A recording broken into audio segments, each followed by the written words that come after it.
Okay, good morning, everyone. Let's get started. Were you up and broadcasting?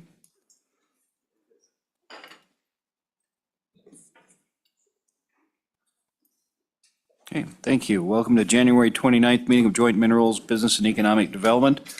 Apologize, I don't have my jacket. I left it up at my Senate desk, and I'm not going to run back up and get it, so I'm going to take chairman's prerogative, work without it. Thank you for your understanding. Let's go ahead and get started with roll call. Good morning, Mr. Chairman. This is a roll call for Joint Minerals, January 29th of '24. Senator Cooper? Here. Senator Ellis? Present. Senator Jones? Excused? Senator Rothfuss? Here. Representative Banks? Absent. Representative Conrad? Here. Representative Heiner? Present. Representative Knapp? Here. Representative Larson? Here. Representative Lawley? Here. Representative Tarver? Excused. Representative Western? Here. Co-Chairman Burkhart? Here. Chairman Dockstader? Here. You have a quorum. Thank you. We'll turn some time over to Co-Chairman Burkhart now for comment. Thank you, Mr. Chairman. So just a big thank you to staff. A committee meeting this late in the year, 2 weeks prior to session, I know is a lot of work for staff. So just wanted to say thank you. And then thanks for the help on this and the attention. And Brian, Heather, Pierre, and that I think is all I need to say. Big thank you. Echo that. Thank you, staff, for all that you do. All right, we're going to move into enhanced oil and gas recovery incentives. We have a working group report from Senator Rothfuss. Thank you, Mr. Chairman. So the working group had an opportunity to meet and work through this revised draft that we have before us, and I know we'll get to going through that in detail, but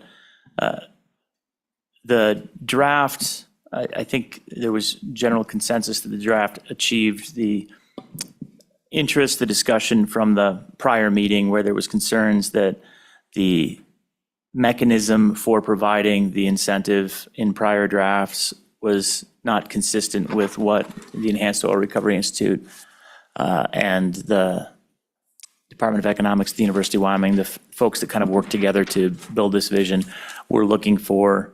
So this draft is consistent, at least in my view, and I think the members of the working group agreed, with the vision that was laid out by EORI and the university in their original pitch to us a couple of meetings ago.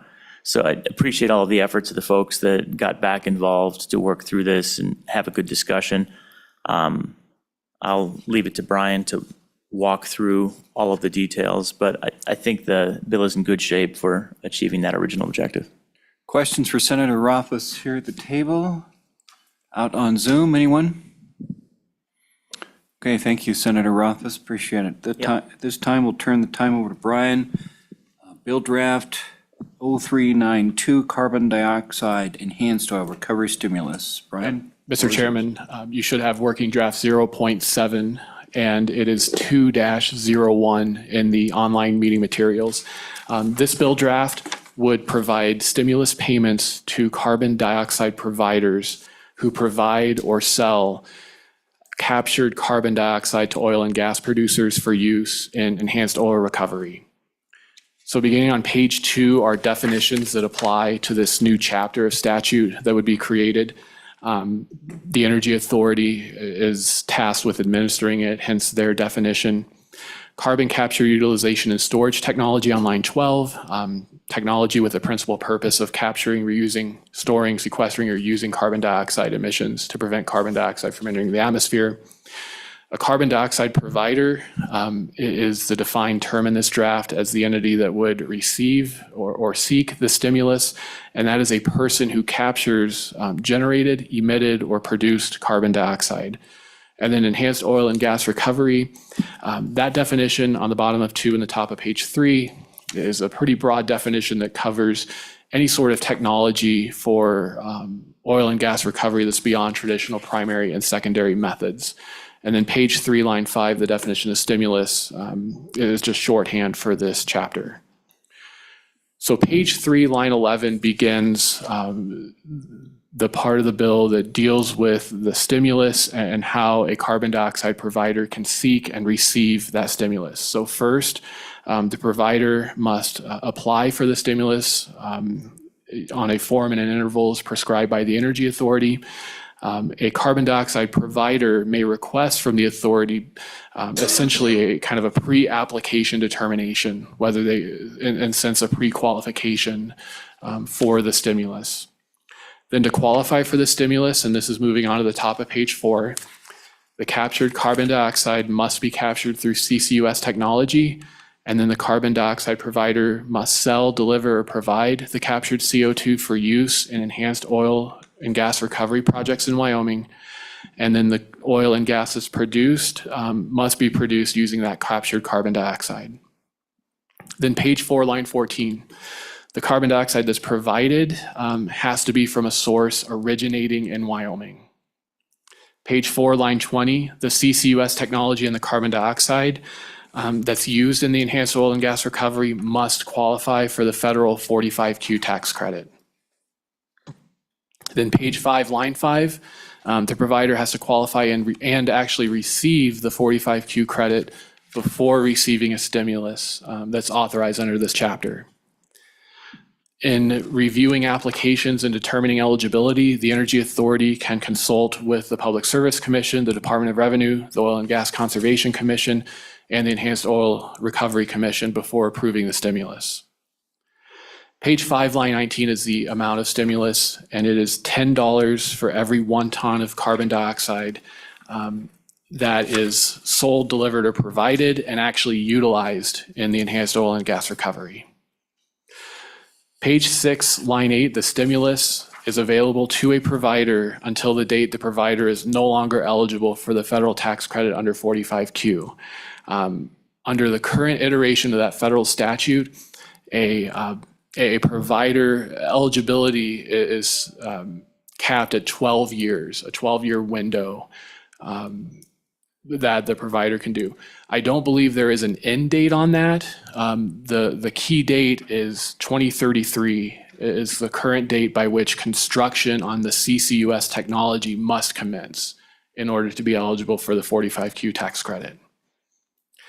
Then page 6, line 13, the stimulus is paid from a new account that's created subject to available funds in that account. Stimulus payments cannot be made from any other source unless the legislature expressly authorizes it. And in the in the event of insufficient funds in this account, the stimulus payments must be prorated. Page 6, line 22 requires the Attorney General to review the legality of each stimulus, and if requested by the authority, that pre-application eligibility. No stimulus can be paid under this chapter until the Attorney General certifies the legality of that transaction. Page 7, line 11 is the administration of the stimulus and reporting requirements. So the Energy Authority must administer this program and must ensure that each carbon dioxide provider seeking a stimulus meets all of the qualifications to do so. And then there's rulemaking authority for the Energy Authority. Upon determining a provider's eligibility to receive a stimulus, the authority reports that to the governor and the auditor. And upon the receipt of that report, the auditor disperses funds from the account to the provider in an amount equal to the stimulus that the provider is entitled to. Page 8, line 5 requires an annual report from the Energy Authority to this committee and to Joint Revenue on the amount of funds paid from this stimulus account for the immediately preceding fiscal year and any associated revenue impacts. Page 8, line 16 creates this new account, the Enhanced Oil Recovery Stimulus Account, funds invested in accordance with law. Earnings that are earned on the funds would be deposited in that account. The funds are continuously appropriated to the governor to be expended only for providing stimulus payments. Page 9, line 4 provides that if there is no expenditure of funds from this account before July 1st, 2034, all funds in that account revert to the LSRA. Then page 9, line 10 By August 1st of each year, beginning in 2025, the Department of Revenue must report to the governor, the auditor, the Energy Authority, Joint Appropriations, and this committee on the amount of severance taxes that were remitted to the Department of Revenue in an amount equal to 3% of the 6% severance tax as a result of oil and gas that was produced using enhanced oil and gas recovery using captured carbon dioxide. Then, after that report is received, the auditor is required to transfer funds from the general fund to the LSRA. And then after the first $10 million goes to the LSRA, back to the Enhanced Oil Recovery Stimulus account. Page 10, line 15, appropriates from the LSRA $10 million to the stimulus account for the purpose of providing payments. And then this act would be effective July 1, 2024. With that, Mr. Chairman, I'd stand for questions. All right, thank you. Anybody in the room or on the Zoom for Brian? Brian, you're getting off easy. All right. Thank you. Mr. Co-Chair, do you want to start off with any comments on this before we move on to what we're going to do with the bill or hearing from presentations, those in the room? No, Mr. Chairman. I would just like to hear from those in the room and virtual. I think there's going to be a fair amount of testimony on this. I mean, I have a whole book on one bill, which is more than we've had on much larger bills. I So, was admiring the book yesterday. yeah. Okay, thank you. Let's go ahead for those in the room who would like to testify. Anyone in the room, Pete? Okay, Yeah, agencies first, governor's office first. All right. Agencies, other legislators. I don't think we have agencies that want to. Oh, Tom, sorry, I looked right past you. Sorry, Tom. Then the DOR. Public Service Commission.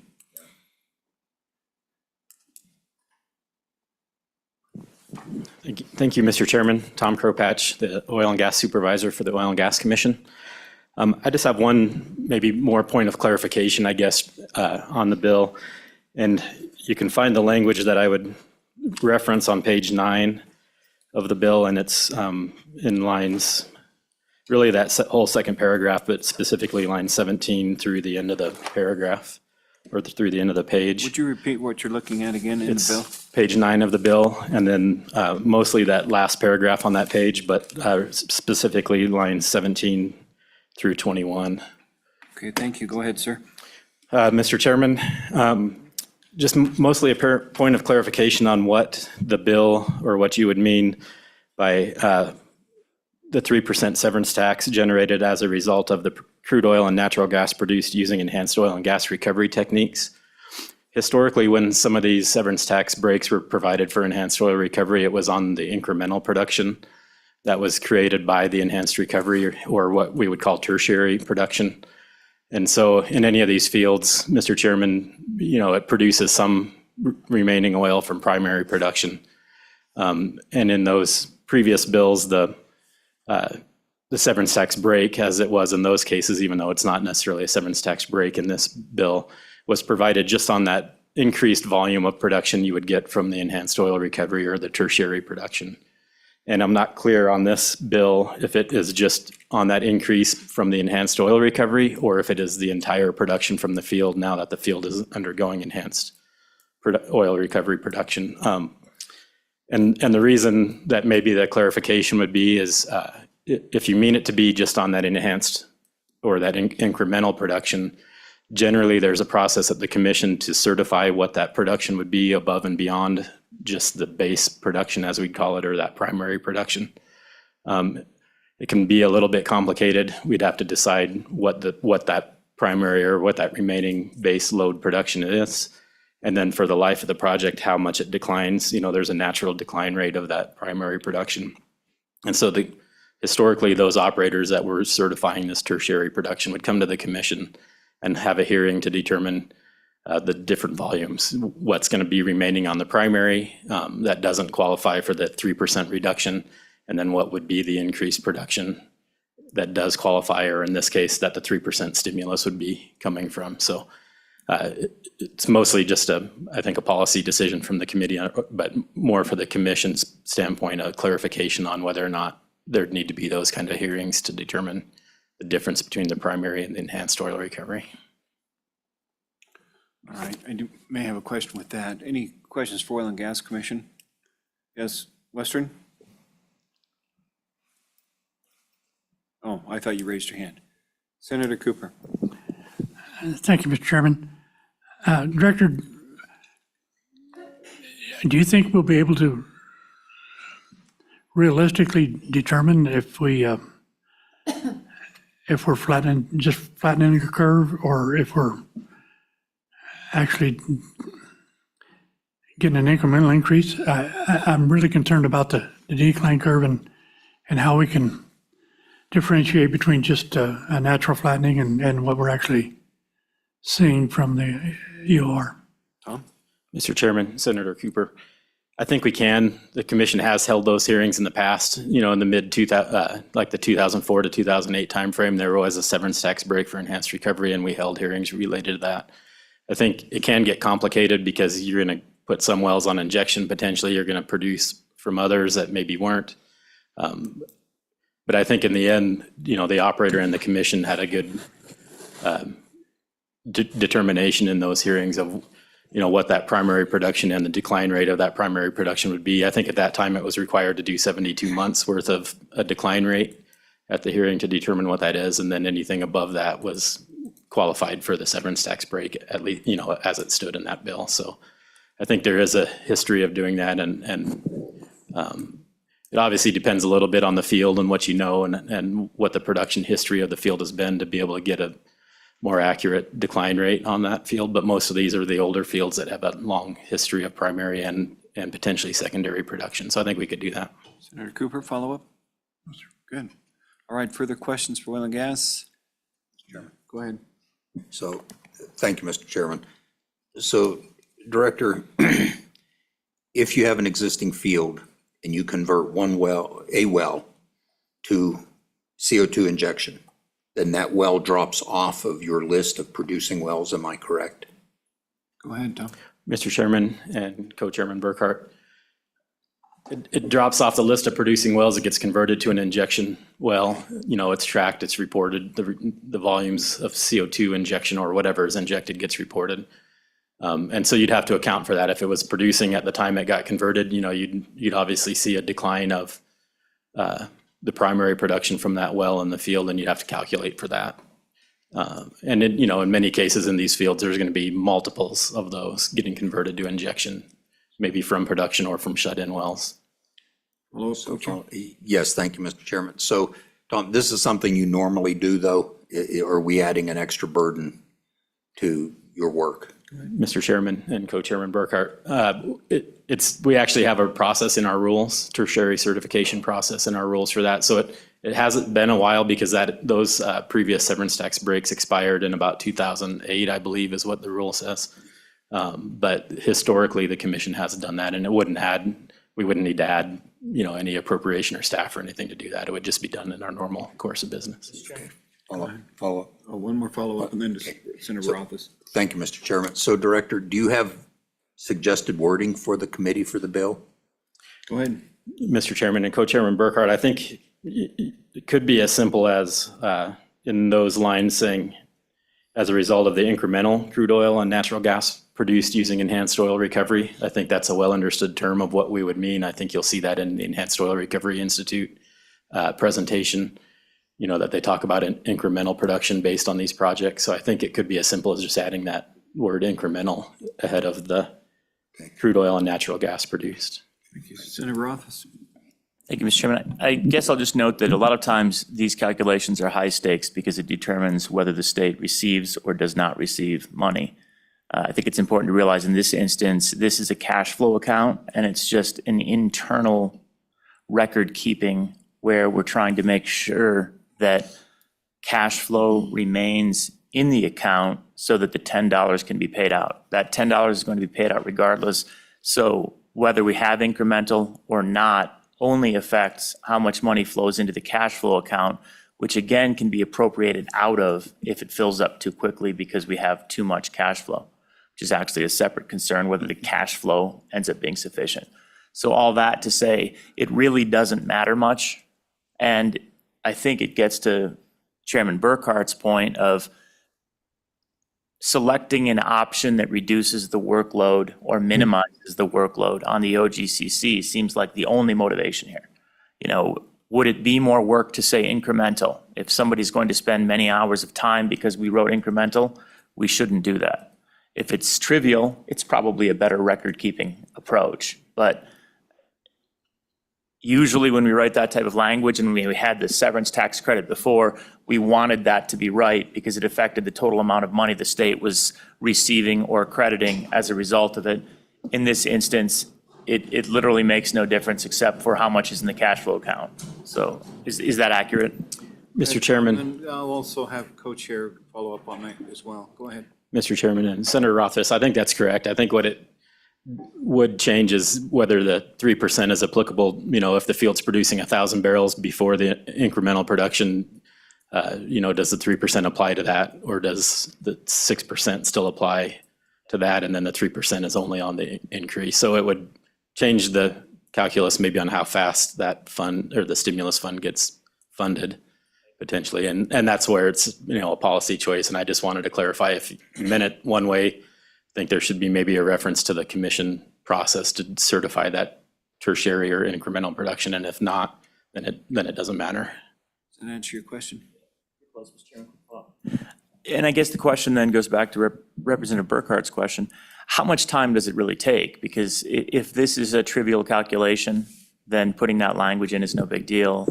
But if it's going to require hearings, I just don't know that we need to call for a hearing when we can just look at the balance of the account and say, oh, it looks like we've got a little too much in there, sweep a couple million out or whatever the case is, and then it doesn't add to the workload of the OGCC when it would potentially be unnecessary. So how long would this take? Is that a serious concern?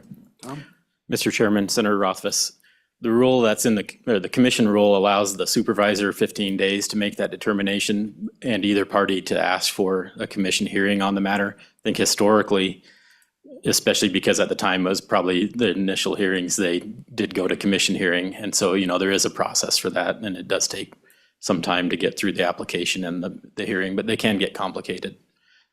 So it could take some time on a significant field. You know, on a smaller field, it's probably not that complicated. Depends on the size of the field and you know, the details on the project itself. Good. Mr. Co-chair, you had similar concerns? I think they've been answered. Okay, we have on the Zoom here, who was raising their hand? Oh, Representative Heiner, go ahead. Can't see you. Oh, there you are. Thank you, Mr. Chairman. I'm kind of small out here, but thank you for letting me participate.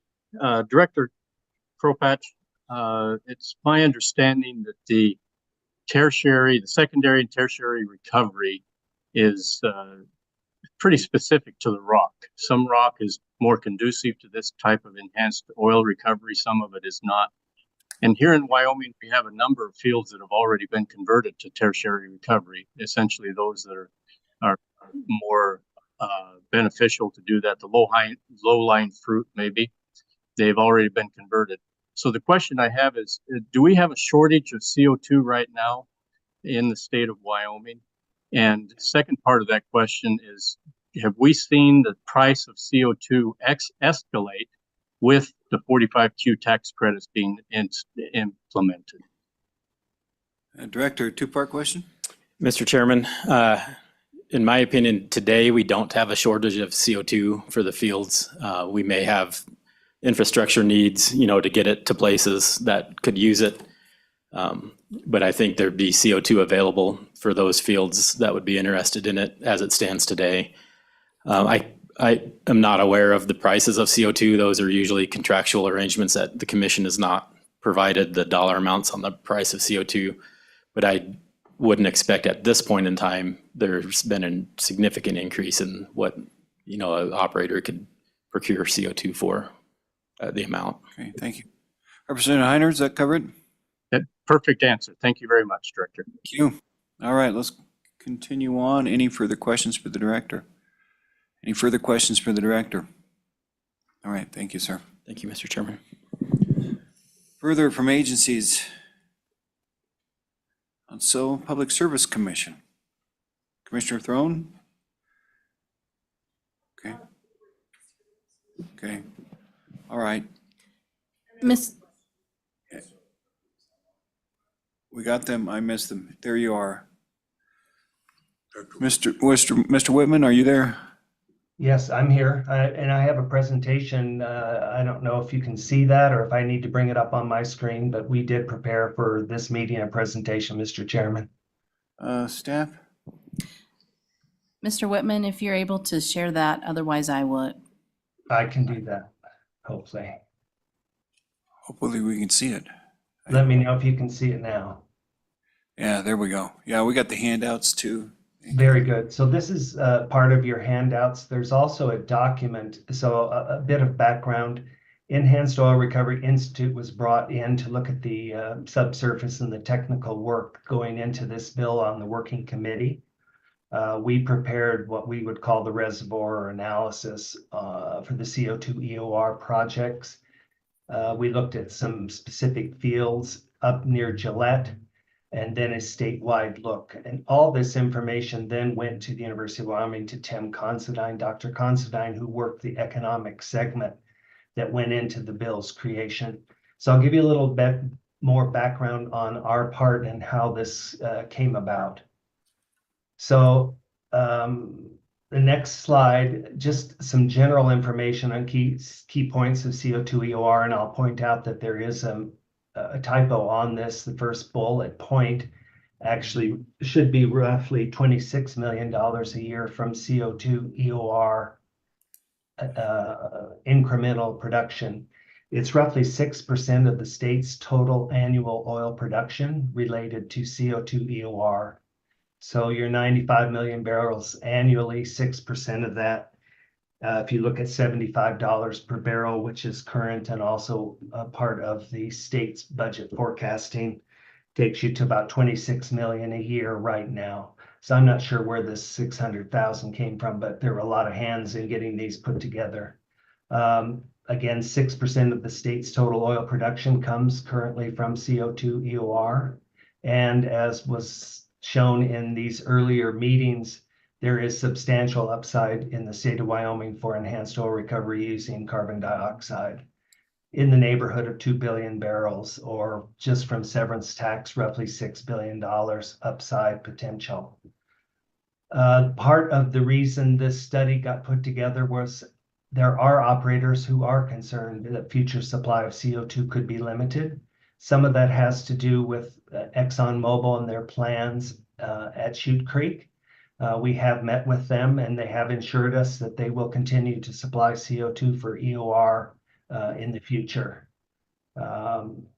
Just a brief review for everyone on those federal tax incentives on the 45Q. There is the $85 per ton for dedicated storage versus $60 per ton for CO2 EOR.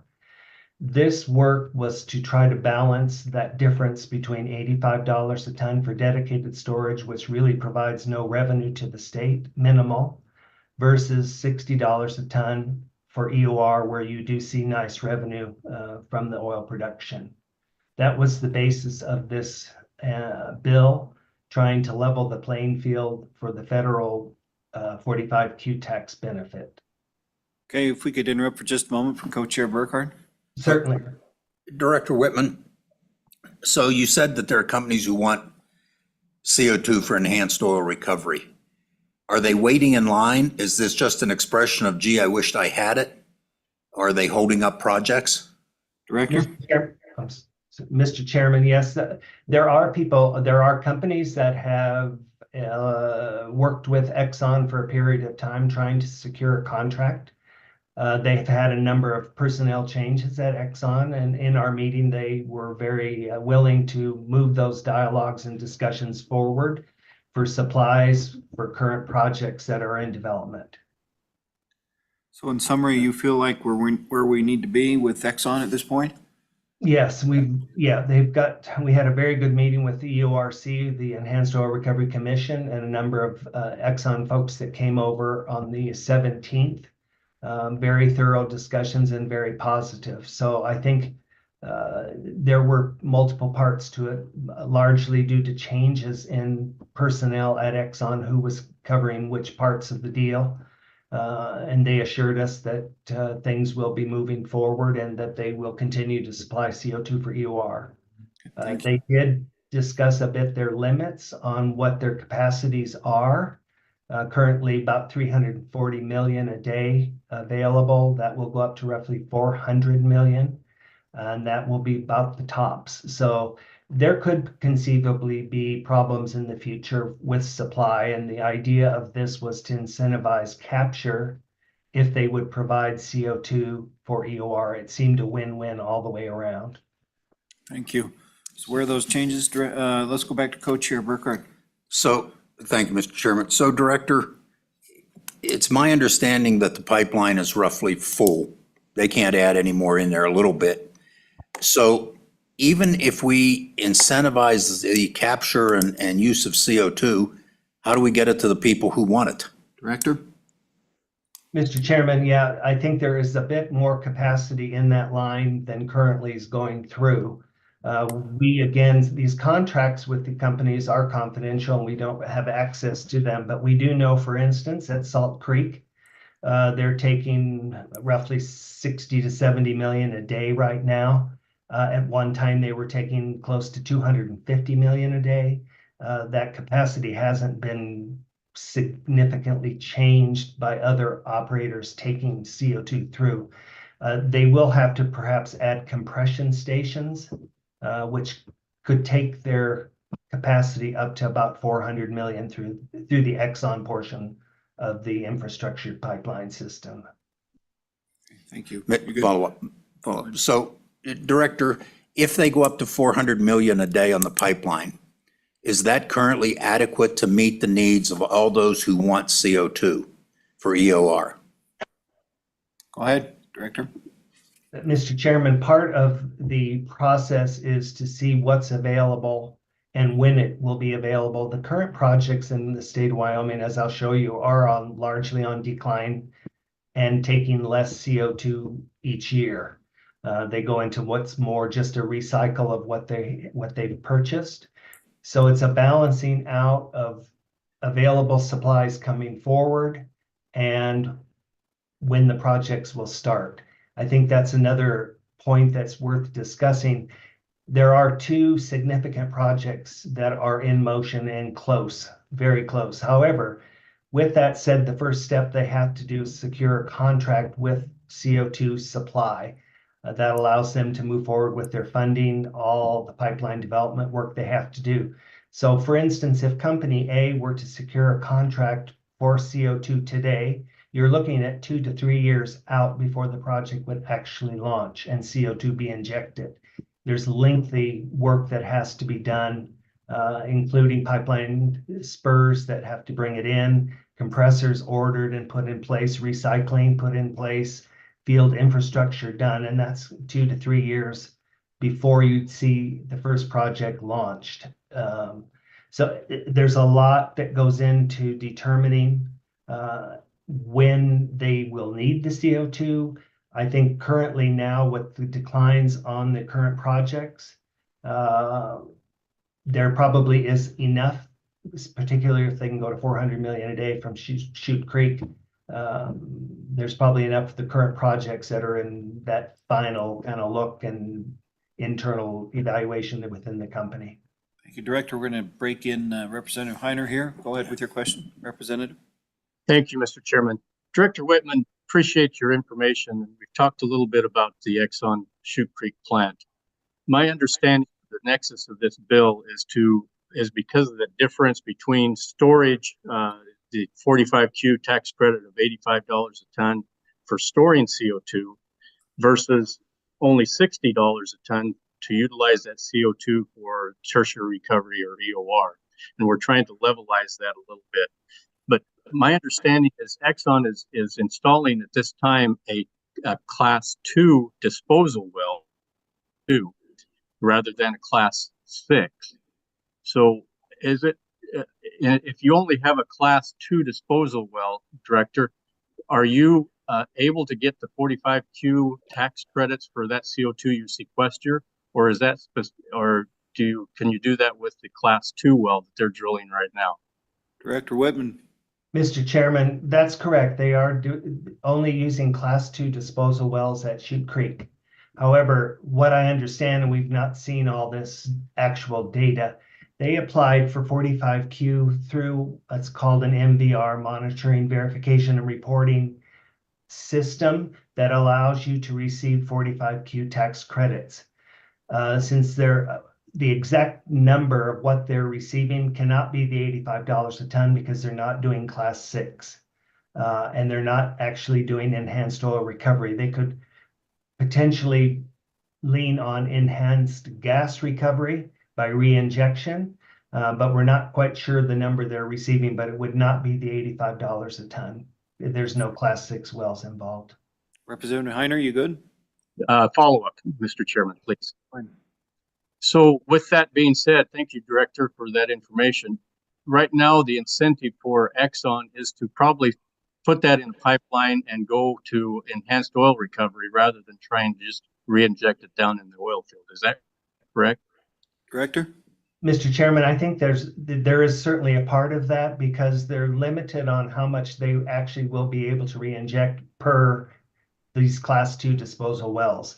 So if they're trying to accommodate the full system and there's companies taking less CO2, the volume they have that could be re-injected is going up at a level higher than the rate available to inject through the class 2 disposal well. So CO2 EOR is very important for Exxon. They've been involved in CO2 EOR through the life of their company. They don't have any active projects, although they just acquired Denbury, who has a number of them in Wyoming. And there are developing projects through Denbury, now Exxon.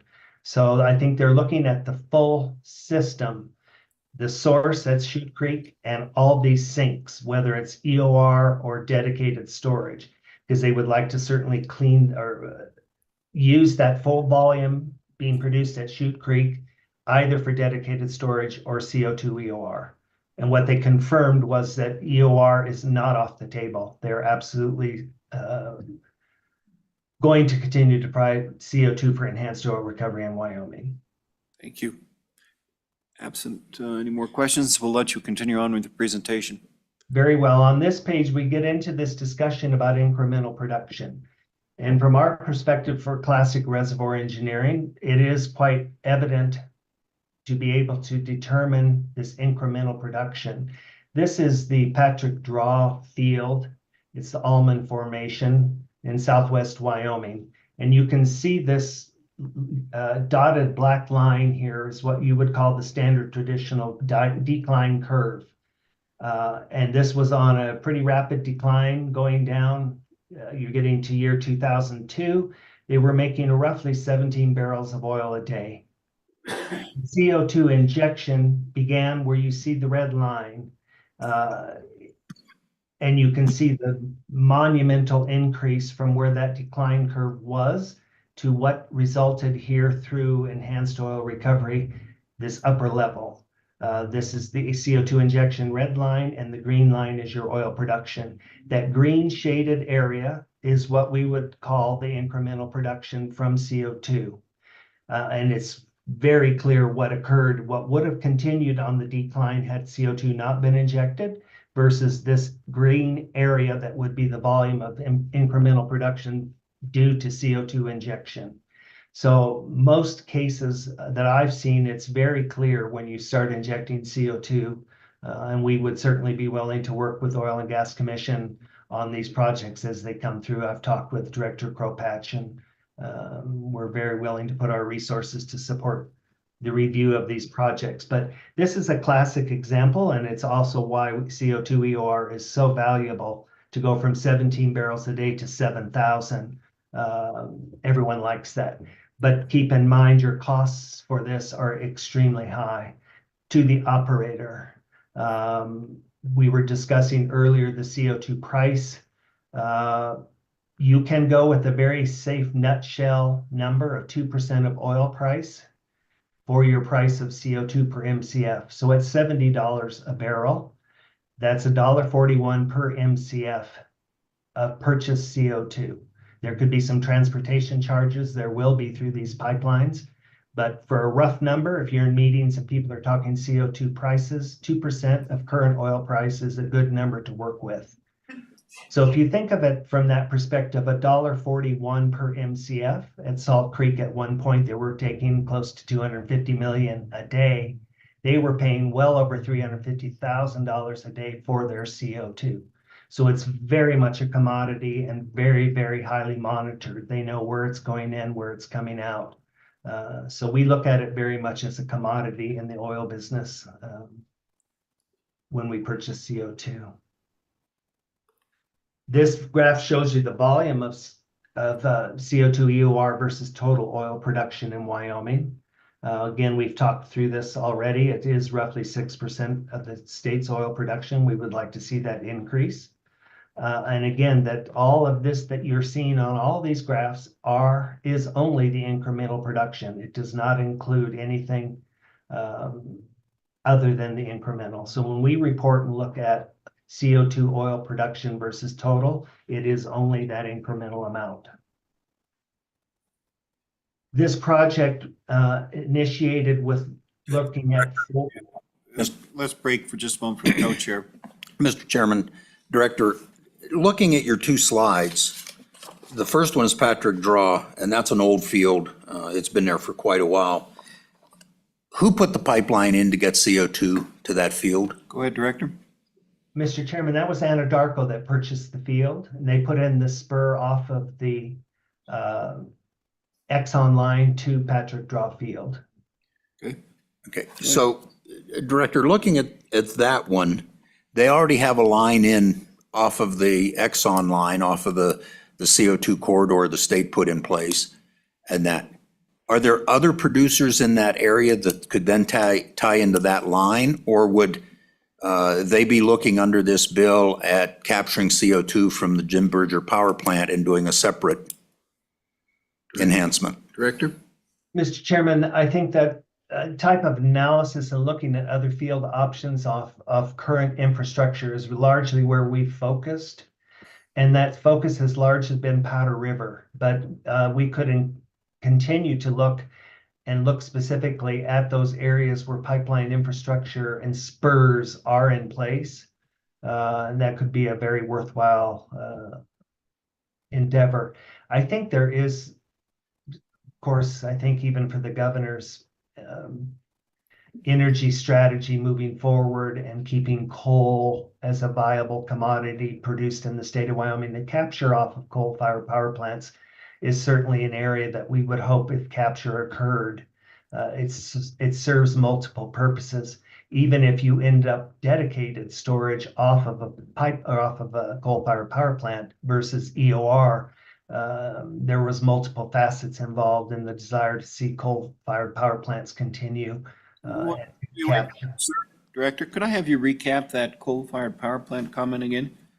Well, I think there is a energy strategy in the state to ensure that coal remains a viable product. And one of those in the state is using them for energy or electricity production through coal-fired power plants. The Carbon Safe project with the University of Wyoming looking at power plants near Gillette, for instance. And part of the EORI involvement in that project was to look at the CO2 economics, CO2 EOR economics, if that project were to move forward off the Dry Fork station and CO2 were made available, where could we use it? Is it better with CO2 EOR versus dedicated storage? I think that desire for other power plants is certainly there. Yes. Thank you. Continue. So this project work began looking at, on this map, you can see the current CO2 pipeline infrastructure starting in the southwest corner of the state from Chute Creek. That line that you see coming out from Exxon to their main line splits there. There's a line that goes down called Raven Ridge that goes to Colorado, Rangeley Field, another major flood over the years that's now owned by a company out of Dallas called Scout. They own the pipeline there at that intersection, and then Exxon owns the line clear over to Lost Soldier Works, basically. That is the main Exxon line. The field we were just talking about with Patrick Draw is that first small little spur going down marked Contango, going to Monell. That's often referred to as Monell. It's Monell Unit, Patrick Draw Field, but often in the industry you'll hear the Monell flood. Denbury owns the lines up to Beaver Creek and Big Sand Draw, which is now Exxon. This little spur down to Lost Soldier Works is owned by Amplify. And from that intersection over to Salt Creek is owned by Contango. That line goes up to Salt Creek. Denbury put in a line from Salt Creek up to northeast Wyoming into Montana, now over to the Cedar Creek anticline in North Dakota. So that Denbury line, which is called the Green Core, is now owned by Exxon. They also put a line in. They purchased the CO2 from the Lost Cabin plant, which was owned at that time. Well, actually, I'm trying to remember how this all unfolded. It was purchased originally by a gentleman named James Hume. Denbury bought it from them. But be mindful that volume out of Lost Cabin is fairly small. It's currently around less than 40 million a day and decreasing to zero. And that's been the forecast all along. But Denbury put in a line from Lost Cabin over connecting to their Green Core line at Salt Creek. And that goes into their line going up to the northeast. So we started the study looking at projects up in this specific field. Director? Co-chair. Yes. Question. Looking at your map and what you've said, it appears that we could be constrained by infrastructure on supplying CO2 to these projects. So are we better off enhancing or stimulating the production of CO2? Or would we be better off enhancing the building of infrastructure? Director Whitman? Mr. Chairman, I think I would look at that as they both go hand in hand. I think there is some infrastructure, but for instance, we'll get into some of the developing projects. These small spur lines, I mean, historically, these your supply coming from Exxon, this Contango line, which was petrol source, became Anadarko. They do allow transport through there. Denbury has been willing to talk and look at supply transportation through their lines. So yeah, I think there is certainly infrastructure needed. The Wyoming Pipeline Corridor Initiative outlined corridors available for CO2 EOR, CO2 pipeline infrastructure development. Certainly this area up here in the Bighorn is a high focus area with large reserve potential. So I think incentivizing pipeline development for CO2 along with securing supply, because if these for instance, on the coal-fired power plants for continued use, they're going to need some kind of dedicated storage and transport to that site or for EOR.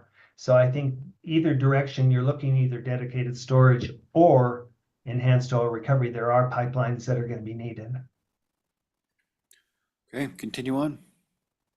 So we began looking up in this specific area, and you can see the Dry Fork Station in that red circled area, the Wygen Wyodak plants. There's also the Integrated Test Center that's now part of SCR. And there were a number of fields identified up there as projects, significant projects with Denbury and other operators. Denbury, TR operating, and Contango all worked closely with us in this actual field evaluation. So we had the benefit of industry data and information that we were able to apply into our databases. We worked closely with the companies. They reviewed the numbers, they reviewed the forecasts, they liked them. They supported it and signed off on this. So there are roughly in that circle area, we looked at 4 field projects that were identified that were actively being considered. 2 large fields and 2 field clusters. And this field cluster idea is something that is developing more and more effectively. Small fields that individually wouldn't be economic for CO2 EOR, if they're close in proximity and can be joined together through small spurs, now suddenly the economics change significantly. So we included 2 of these multiple field clusters and 2 large fields. We got this dedicated forecasts and information from the operators, including their investment costs, their CO2 purchase volumes, their production forecasts, etc. And along with these 4 field projects or these 4 project areas, we did a high-level statewide CO2 EOR potential. That was shown, I think, in the July meeting in Rock Springs. But again, that number statewide on a very conservative level is roughly 2 billion barrels that could be produced through CO2 EOR, and your revenue roughly $6 billion through severance taxes only. So we took all this information, developed our forecasts and field development plan, and that information went to Dr. Considine at the university, who then went to see how you could level this 85 and 60 from the 45Q to incentivize to lessen the incentive for dedicated and level the playing field. So EOR was a good option.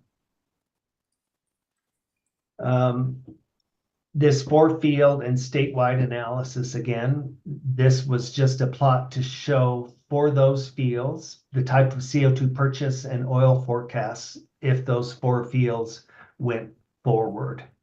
Not 4 fields, the 4 project areas. Again, it's 2 large fields and 2 multiple field clusters. Your peak oil would be roughly 40,000 barrels a day from those 4 project areas. That's a significant part of your state's total. This graph just shows a rough start date, how much CO2 would be purchased, and how much oil would be produced. And again, as Chairman mentioned, these projects are long-term. The longest one in Wyoming is at Lost Soldier Works, well over 37 years. They've been injecting CO2. And again, the whole issue, dedicated versus CO2 EOR, as we've discussed in the past, you are fully storing 100% of the CO2 in an EOR project, which is why it was allowed to be an option for 45Q tax credits. The federal government did finally agree that you do full storage through enhanced oil recovery. It's an important part of this dynamic, whether you're choosing a dedicated or EOR as your storage method. We were asked then, after a meeting a couple of weeks ago, if we could go back now and look at specific projects that we believe actually are moving forward. And this was in regards to the 50% of the 6% severance tax being applied towards incentive to the capturer or the CO2 supplier. And what did that look like for the state if these significant fast-moving projects do move forward? So we went back and we looked at the 2 most likely, in our opinion, that are ready to go. In fact, one is developing a pilot for this first quarter, and the other has done significant work, is in discussions with Exxon for a CO2 contract. He's done feed studies for the spur needed for pipeline and transport from the Denbury line. He's met with Denbury, now Exxon. So these are the 2 most advanced projects.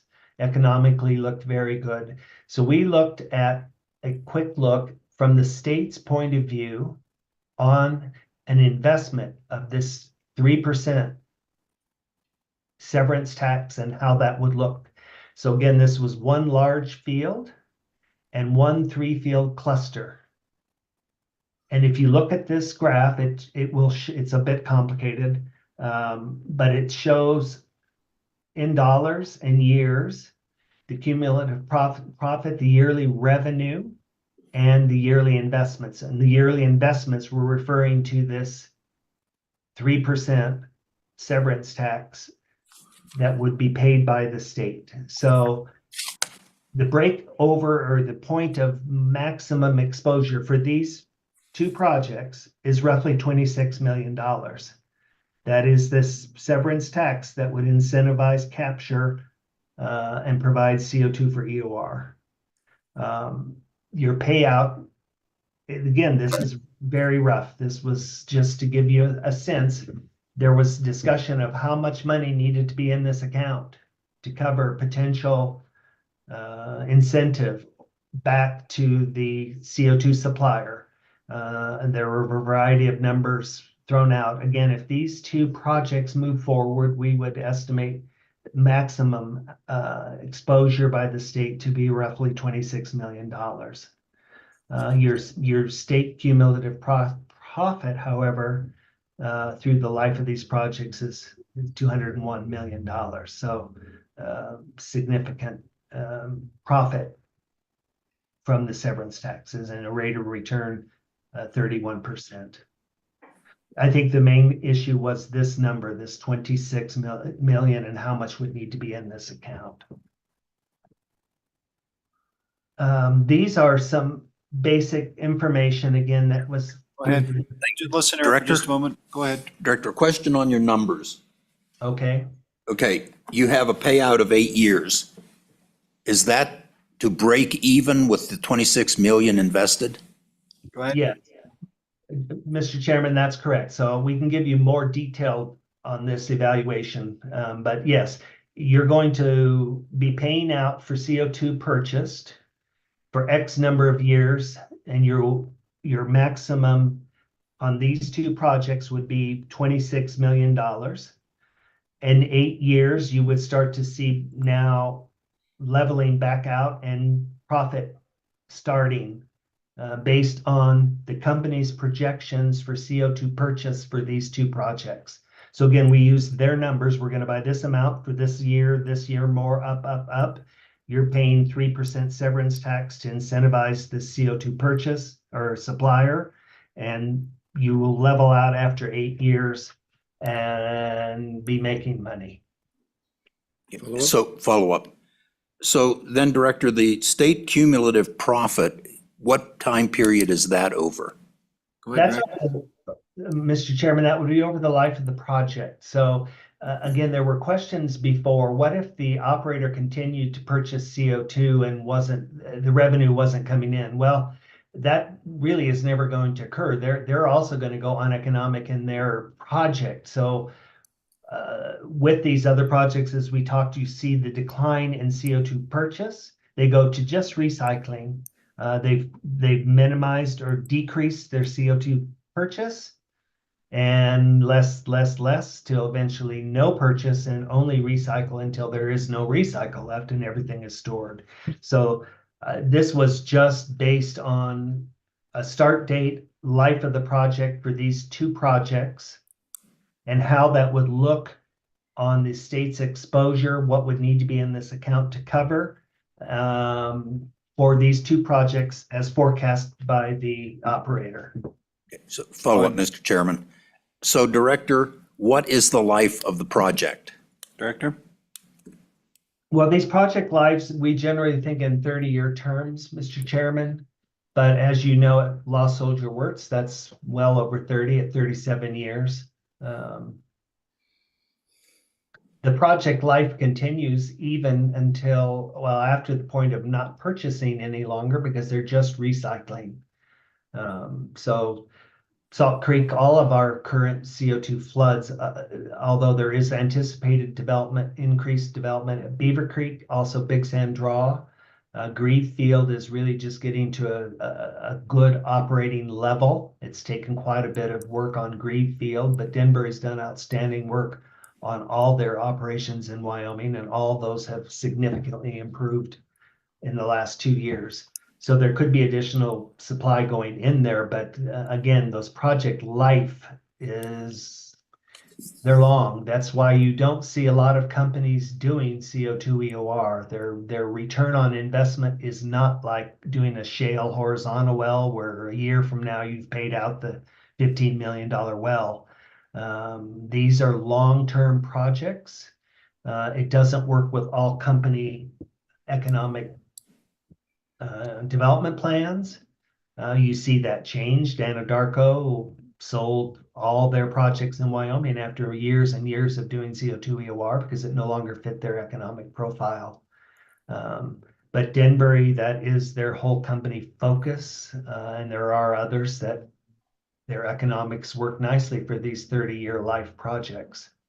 So, Director? Mr. Chairman, follow up on that then. So, Director, after 8 years, the state is still going to pay a stimulus under this bill. Am I correct? Go ahead, That's correct. Okay, so, thank you, Mr. Chairman. So, Director, the stimulus does not end at 8 years. I just want to be clear on this, that there will continue to be payouts out of this. Do your calculations, do your numbers take that into consideration? Director? Mr. Chairman, yes, they do. We continue to show the cost for the CO2 based on the projections from the company on the life of the project. Okay, let's go to Representative Heiner. Thank you. Small hand there, sir. I got old glasses on. Thank you, Mr. Chairman. Director, I'm just trying to get my arms around this a little bit. So I understand we're trying to provide incentive for the coal-fired power plants to install CCUS on their power plants and generate CO2 so they can go to EOR. But in today's environment that we have right now, we understand that these power plants conversion would take quite a bit of time and infrastructure to be built before that happens. But if we wanted, if I owned a small oil field up in Powder River, which I do not, but if I did and I wanted to do EOR with it, these severance, these incentives go then to Exxon that they are already selling all that they can, but this would provide an increased margin for them, would go to the bottom line. But myself, as a small operator trying to develop an EOR field out in Powder River Basin, how do I get some of this benefit to help my bottom line? Or is it all going to go to Exxon to their margin? Director? Mr. Chairman, yeah, and I think it's important to be clear that the 45Q tax benefit also is only to the capturer. It is not to the producer. So even if you're the injector of CO2, if you have not captured it, you do not get the 45Q tax benefit. So the same would apply to this. And most of these developing projects that we have currently have not been based on getting any type of 45Q tax benefit.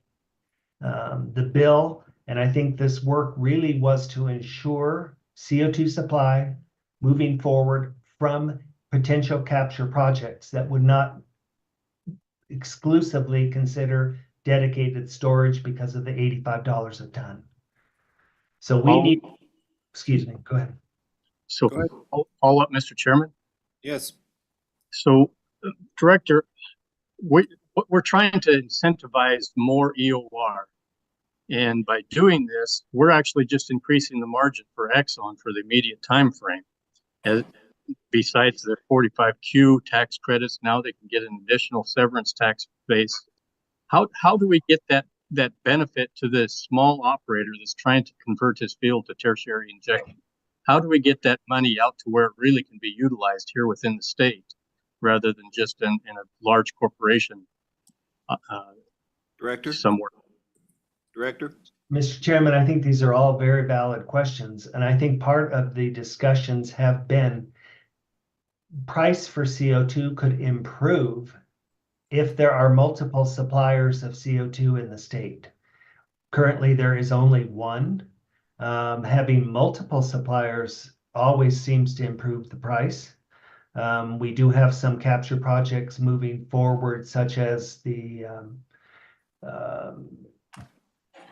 Carbon Solutions or Frontier Carbon project that will have significant CO2 supply. I think there has been discussions that perhaps just the competitive price benefit could be advantageous for the small operator when we've discussed the high cost involved for purchase of CO2. You have to have a good project, and it doesn't necessarily work. It probably technically would work in just about any field, but you have to have the reserve base and the economics to justify the infrastructure and the cost to go into a CO2 project. Let's go Senator Rompus and then Representative Conrad in that order. Thank you, Mr. Chairman. Getting to Representative Heiner's question, though, I think it's important to think about it from the perspective of that small producer and the fact that they're going to be in a market that already has skew. And this bill is intended to address that skew. So you have a circumstance where the incentive is currently dedicated permanent storage with $85 a ton and enhanced oil recovery at $60 a ton. So we see a $10 effective market subsidy under that circumstance, which would mean that that small producer has an uphill battle and a non-level playing field that they're working with as they're looking to purchase CO2 to stimulate their field. The intent of this bill is simply to level that playing field so that that producer is in the same position financially as a permanent sequestration facility would have as that producer, or I should say the capturer, not necessarily the producer. The capturer will look at the market and say, all right, well, it's just as attractive to provide this CO2 to the oil producer as it is to the permanent sequestration. Were it not for the skew already there through the 45Q credit, I think this would be unnecessary. And I think Representative Heiner's points would be accurate, that we wouldn't need to be doing that, and that we would need to look for ways to help facilitate that small producer. So I think Representative Heiner is getting to exactly the point of why this legislation is necessary, because it isn't a level playing field from the perspective of that small producer. And thanks, Mr. Chairman. I just wanted to make that clear. And a question quickly for Lon. We don't see your graph, and I think maybe we need to move over the humans that are over the graph. But I think if I understand that graph correctly, and asking Lon, while the long-term numbers for this project go out to 36 plus years, as I read this graph, at year 12, the state would be ahead $75 million on their $26-ish million cost. Am I reading that correctly? So it doesn't take the full 30 years to be massively profitable. It's just that you're showing us the long timeline. Is that an accurate interpretation of that graph? Director? Mr. Chairman, that's correct, Senator. Your maximum cumulative investment occurs in year 4. The base of that black line on the curve. Payout is in the 8th year, and after that is all profit. Go ahead. Okay. All right. Let's go on to Representative Conrad. Thanks for the assistance with the little bigger screen. I got old glasses on. Representative Conrad? Thank you, Chairman, Dr. Sutter, and a question, I guess, to Mr. Whitman. Specifically, these numbers, as noted by Senator Rothfuss, and I am in agreement with what Representative Heiner has pointed out as well, if the small producer is not on a level playing field. But my question specifically to Mr. Whitman is, these values, whether it's an 8-year payback at $26 million investment, is strictly based on the value that's articulated through 45Q at $85 a ton. What happens if, for whatever reason, a future administration removes this $85 a ton and or the 45Q, how do we end up in this specifically with this variable that we don't know about, specifically based on supply demand, as well as this value that's been placed to some degree, which could be debated at $85 a ton? What if it demises? What do we do then? Director? Well, I think, again, those are good questions. And I think the $85 a ton, from my perspective, again, those are for capture projects, which we're trying to incentivize by leveling the playing field. If those go away, our supply of CO2 doesn't go away. That's still provided by Exxon.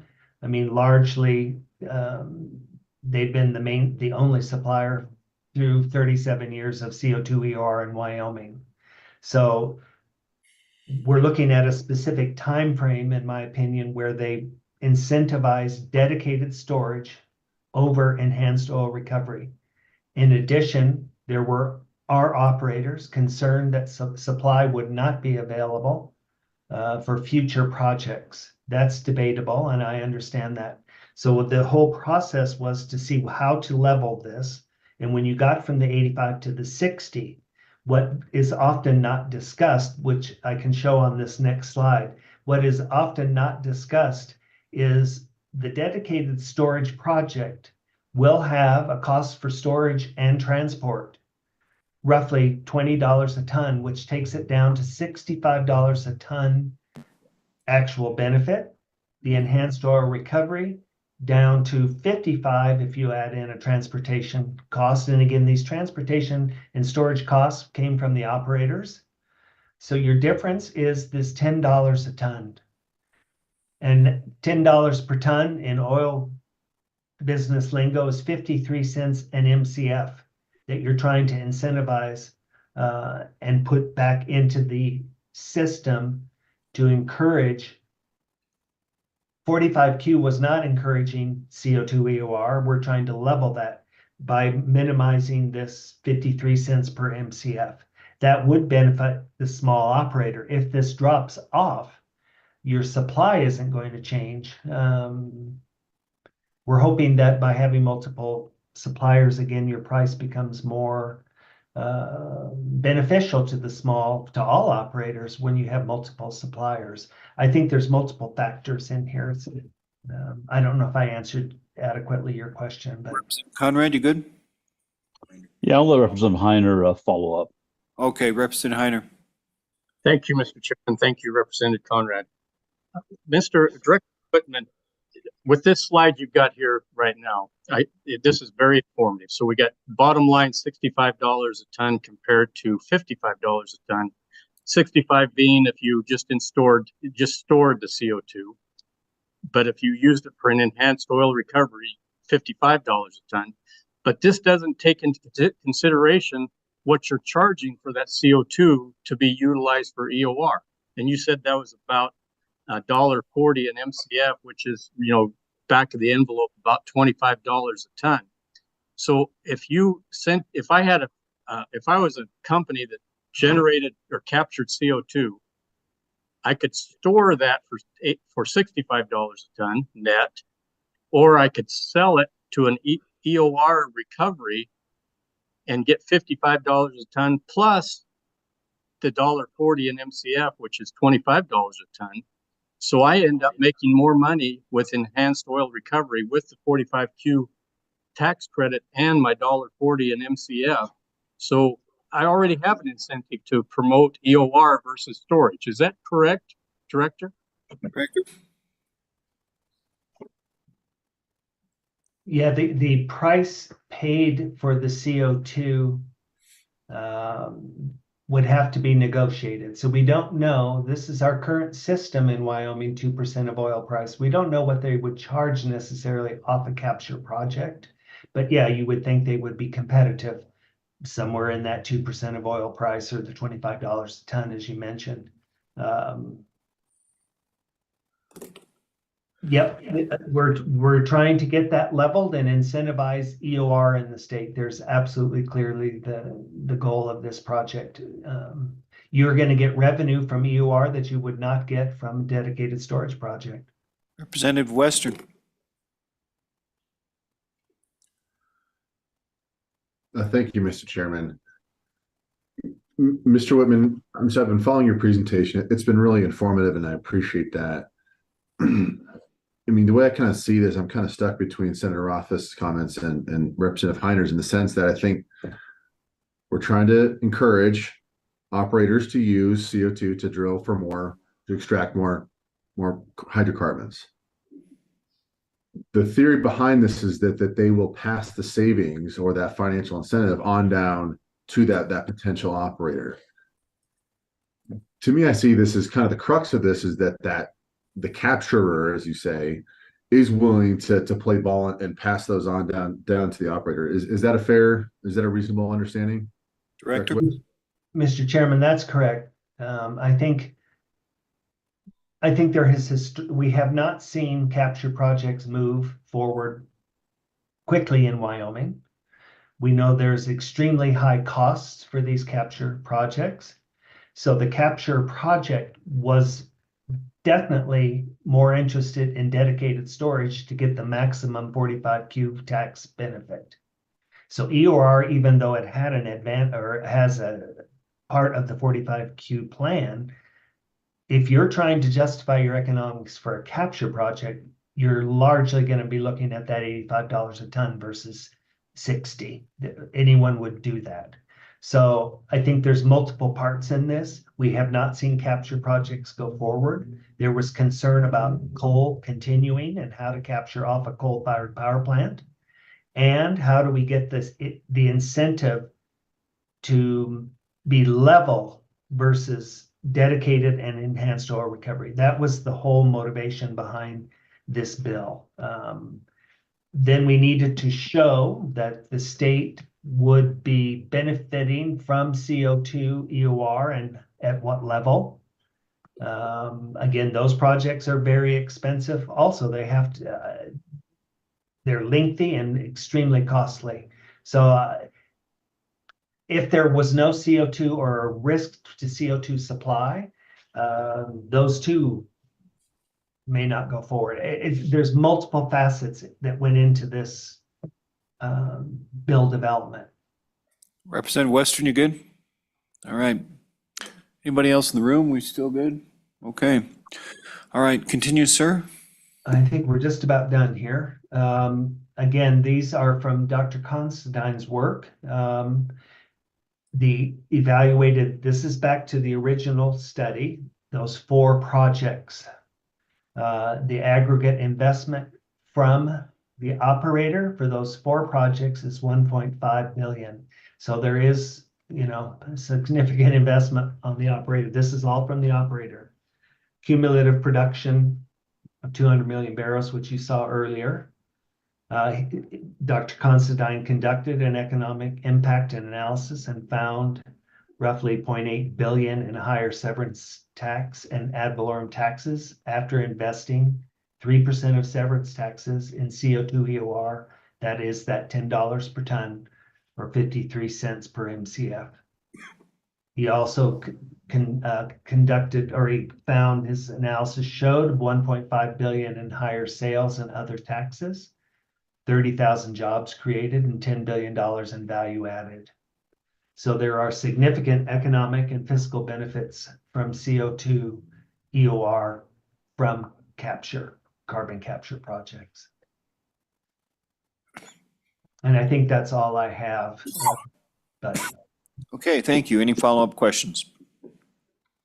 There being none, thank you, sir. I do have just one quick point. You had you'd referenced Director Kropatch at one time. Are the two of you good on this? Everybody's good? Mr. Okay. Chairman, I think we are, yes. All right, sounds like we're good. Let's move on. Thank you for that presentation, very detailed, good questions. Back to public comment. Let's go to you, Pete, at this point. You're the one with the passion for this.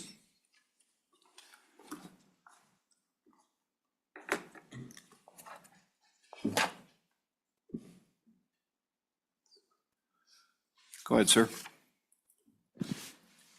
Thank you, Mr. Chairman, members of the committee. Appreciate all your time on a rather unusual interim committee meeting just for this one bill, and deeply regret that this conversation didn't happen at the third meeting in October or November, 1,000 years ago, whenever that was.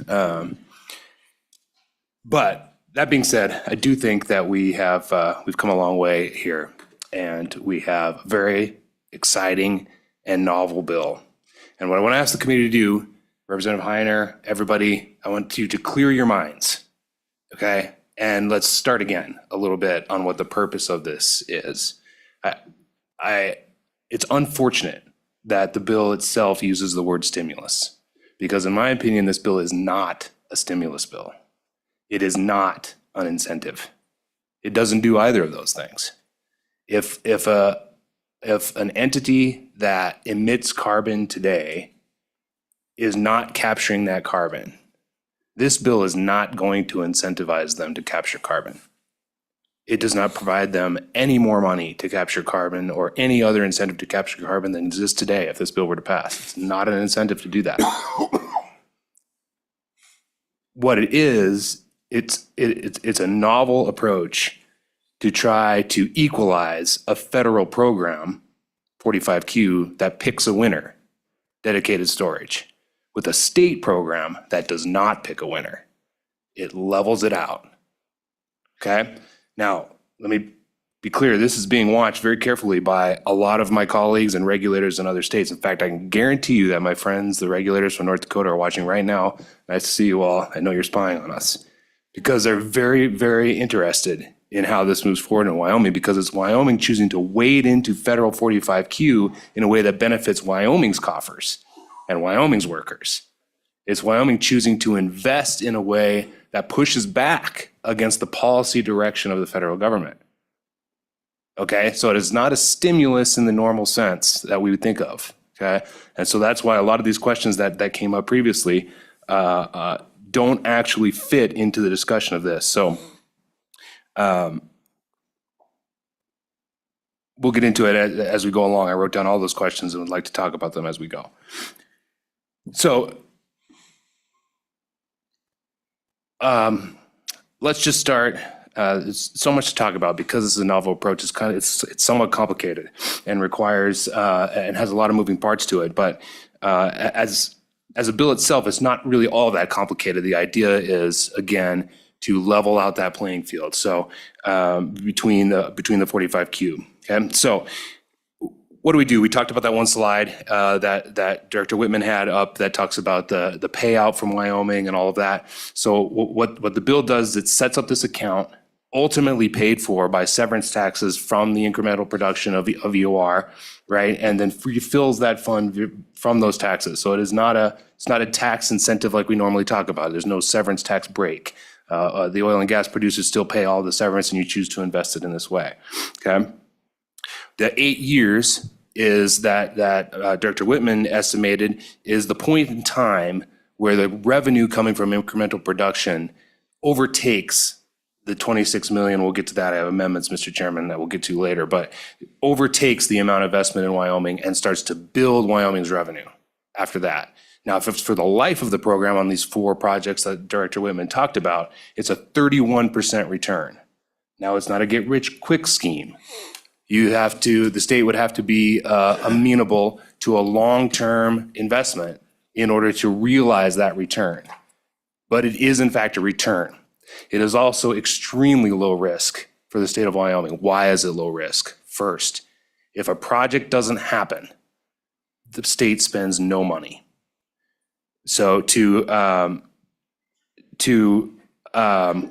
Representative Western and Representative Heiner's questions about what happens if we hope that the capture is willing to play ball, et cetera, et cetera. Yeah, right. If they're not willing to play ball, the project doesn't happen because the EOR producer knows that this incentive is there.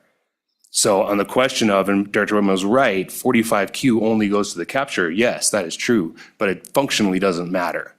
Every single operator in the entire ecosystem, the chain of carbon capture, from capture to transport to injection, whether it's storage or EOR, all of them benefit from 45Q because they all can and do today know about that incentive and work out the arrangements in among themselves. So if the capture's not willing to play ball, the project doesn't happen, Wyoming spends no money.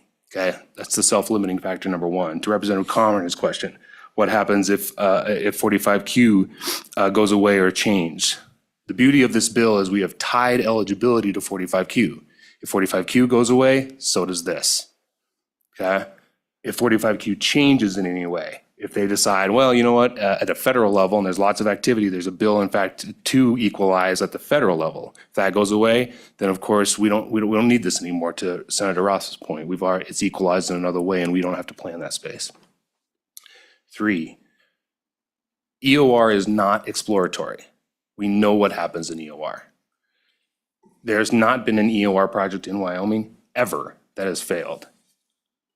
So we're not saying, let's do this and hope. We're saying, if we do it and a project comes to completion and a project starts and moves forward, we know we will get the revenue from it. It's about as certain as we could possibly be in oil and gas. It's a very self-limiting bill in that sense.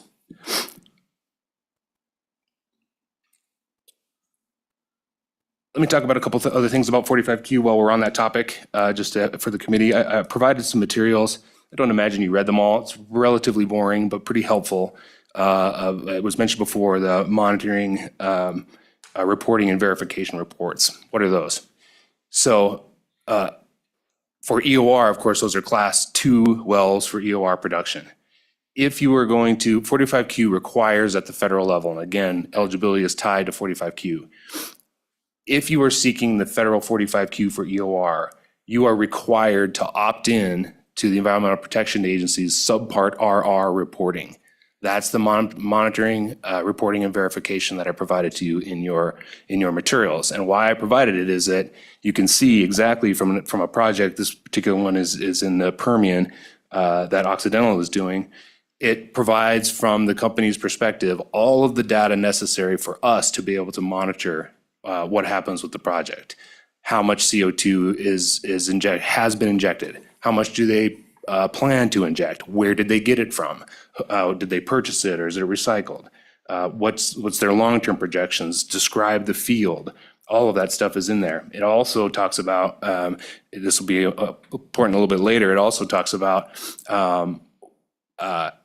how much is actually stored at the end of the day, as opposed to gets released from further production or from fugitive leaks at the surface or any of those sorts of things. So that subpart RR reporting requirement must be done, and must be done annually. And there was lots of questions in the last meeting about how do we know what 45Q does? And that's a very important part. I don't know if you scrolled through it at the very end of that, I attached to that also the IRS form that companies fill out to apply for the federal tax credit. That's important because of the timing. The bill itself requires that the company will not receive this equalization payment unless you're not only eligible but receive the 45Q. You receive the 45Q a year after the fact. So there's time there, again, another self-limiting factor that protects Wyoming's interests. Okay, so let me talk about a little bit of some of these questions, and then I'll take questions after that. Number one, Representative Heiner talked about, is there a shortage of CO2? For purposes of this bill, it doesn't really matter whether there's a shortage or not. The bill is inclusive. Anyone who captures carbon and decides to sell it to CO2 or to EOR or storage or whatever. But for this purpose of this bill, anyone that decides to sell it for EOR production is eligible. It doesn't matter who you are. You could be the Lost Cabin site that Director Whitman mentioned, could be Exxon, could be the Trona mines, could be coal-fired power plants, could be anybody. It could be the cement plant south of Laramie. Anybody who produces carbon and wants to do it would be eligible for this. So it doesn't, whether or not it's a shortage doesn't really matter, in the sense that it's not, again, a lot of the questions that I heard the committee asking were in this mindset that is somehow a stimulus, that we're paying people more for it, as opposed to equalizing. Representative Burkhart hit on a very important point, which is the infrastructure, the pipelines. What is the pipeline full? Doesn't it make sense to stimulate pipeline infrastructure anyway? The answer to those not the full part. The answer doesn't make sense to help stimulate infrastructure build out. The answer is unequivocally yes. It absolutely makes sense. And I would love to work with you on a way to do that, on a project to do that. So let's assume we do that. You and you're not only a handsome man, but a powerful man. You wave your wand and it becomes Flattery doesn't work. and infrastructure is all of a sudden there, but this bill is not there. Then the differential still exists. And the federal government have pushed their thumb on the scales that even though we've built infrastructure, it is much more lucrative to do dedicated storage than to do EOR. They work in tandem. So for purposes of this bill, while you're exactly right, it's a separate discussion that I would be more than happy to find a way to help incentivize infrastructure. Okay, couple more and then I'll stop you guys. So Representative Heiner asked a couple of questions about how does this increase the bottom line if you're a small DOR producer? This goes back to the point of everybody in the ecosystem, the entire chain benefits from this because it's a private agreement between the two entities or the three with transport in order to make this happen. So if you heard Director Whitman talking about how expensive it is to do projects like this. If you know, part of what I love about this bill is that you know that the carbon capture, the carbon owner is receiving a benefit. And so you know that they have the ability at that point to push down the price of carbon, which diminishes your cost as an EOR producer. That's how that works out in the ecosystem. And again, if the capture is not willing to play ball, then the project doesn't happen and Wyoming is out nothing. So are we just increasing Exxon's margin? No, we're not. Not in any way, even if they choose to do this, to make use of this. You're only equalizing what they could have gotten anyway for continued permanent storage. Okay, there's so much more to talk about this bill, and I do have amendments. I'm going to stop there, and we can have a discussion if you want to have a discussion, and then I've got some amendments to suggest, Mr. Chairman. Committee questions? Co-chair? Thank you, Mr. Chairman. So, Mr. Obermuller, the rate of return on investment back to EORI's numbers are 31%. Is that total cumulative, or is that a annual, or what period of time? Mr. Obermuller. Thank you, Mr. Chairman. Chairman Burkhart, so I believe that EORI's estimate, that 31% is over the life of those 4 projects that are most likely to start. So if you invest in all four happen, they work out their life, 31%. Okay, now if the project ends sooner than that, then of course it's not as much. I think it's important to know, as the director alluded to, for industry, EOR projects are not get-rich-quick schemes either. You have to be dedicated to them for a long time in order to recover your own capital and your own investment in it. So projects have to happen over the course of a long time in order for them to recover.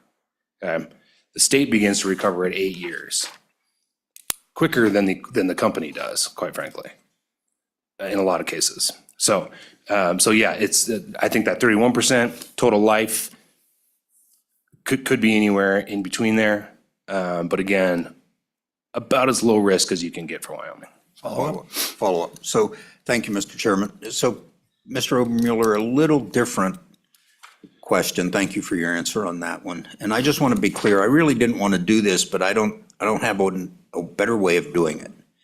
Currently, the only game in town, so to speak, for CO2 source is Exxon's Shoe Creek plant.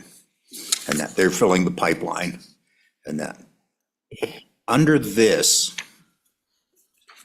bill, does Exxon qualify to get this amount of money? What I'm getting at is I don't want to incentivize, say, new production at the expense of old CO2 production. Exxon's been producing CO2 used in the state for, as Director Whitman said, 37 years. And for, just transparency, I worked at the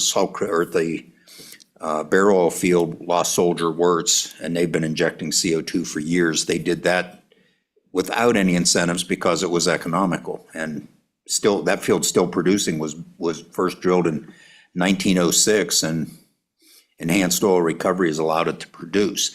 Does Exxon qualify to get this? I don't want to give a negative impact to a company who's been a good corporate neighbor to the state for years, just to incentivize or stimulate new production. Pete? Mr. Chairman, I don't know why it would be negative to talk about it. If Exxon qualifies for 45Q under enhanced oil recovery, then they would qualify for this. If the Trona mines decide to capture carbon and qualify for 45Q and decide to sell it to EOR, they qualify for this. If the cement plant, et cetera, et cetera. But here's one for you. My friends over at the Wyoming Energy Authority just last week announced an $8 million funding for Membrane Technology and Research Incorporated for their large pilot project at Basin Electric's Drive Force Station in Gillette, advancing its innovative membrane-based post-combustion carbon capture process. I hope that's successful. Simplify that for me. Membrane-based? Yeah, I'm not gonna be able to simplify that because I don't know how it works. But that's just part of what the $8 million is for, is to continue their research and development of this innovative technology to capture carbon from a coal-fired facility. The Energy Authority just awarded them $8 million for that.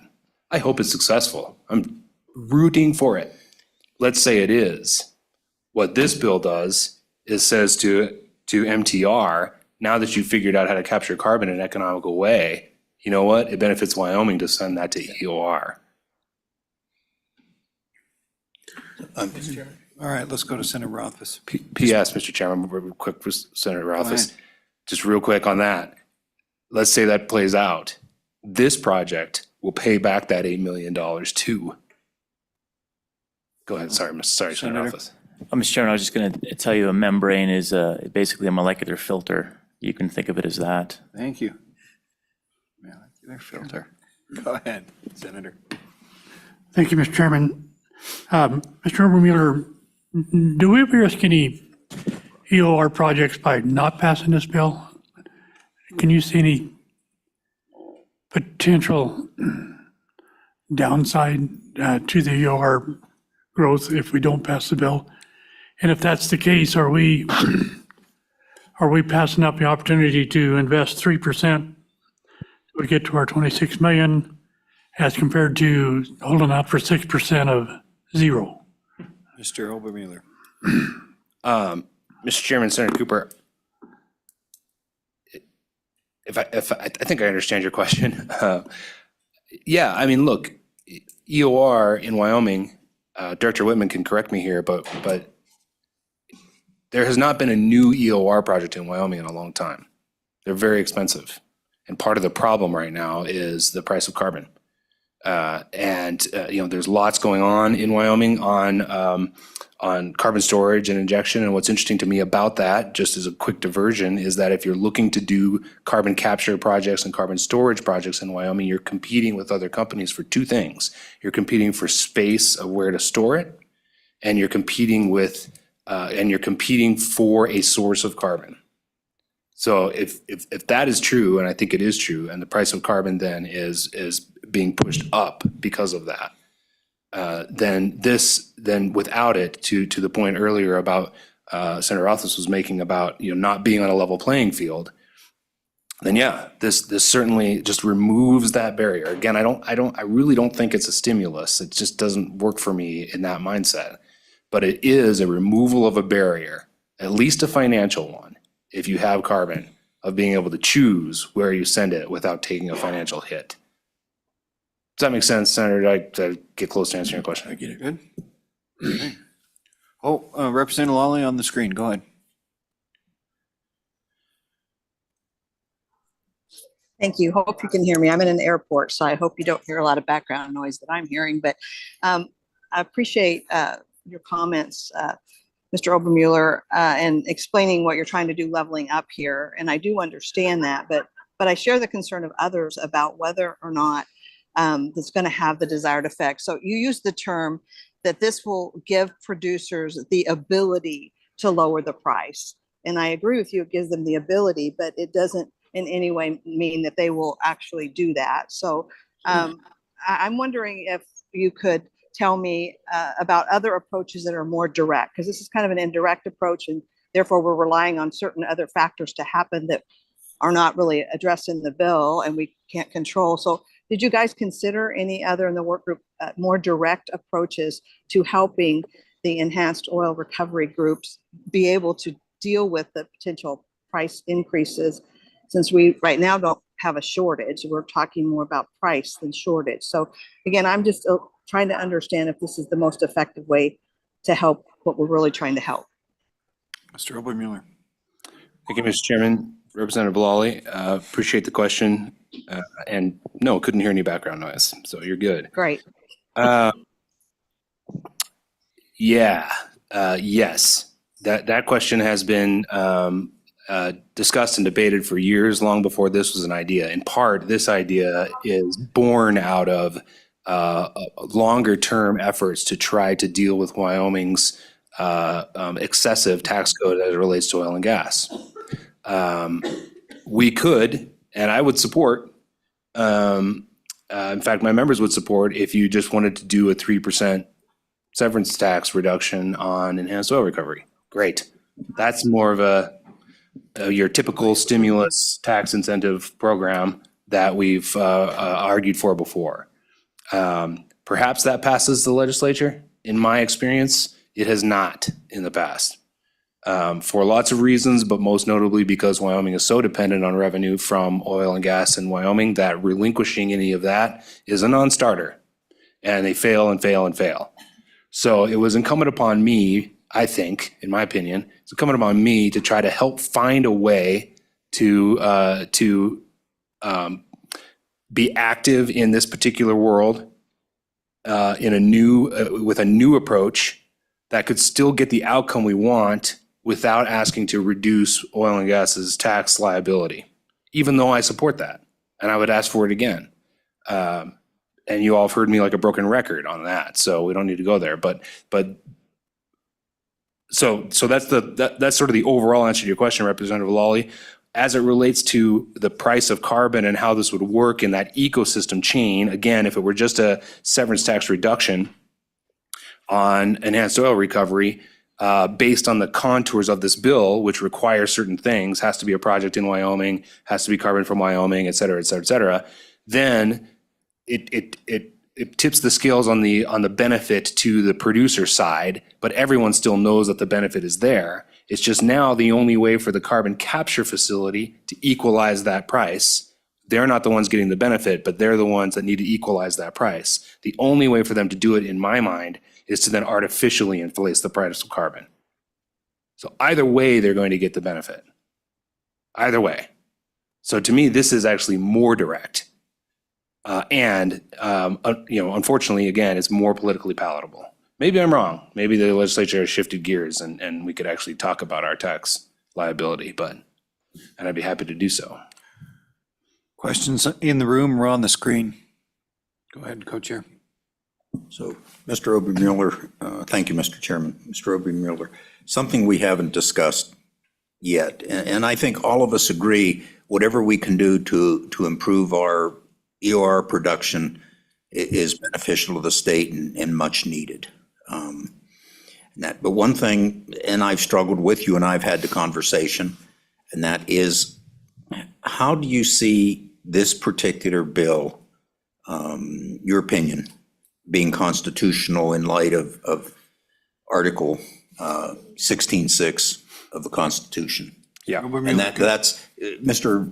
Obermuller, that is a difficult point for me. So I think we would just bring it out and discuss that point for a while. Mr. Obermuller, do you have concerns about that? Mr. Chairman, Chairman Burkhart, I'm so glad you asked. So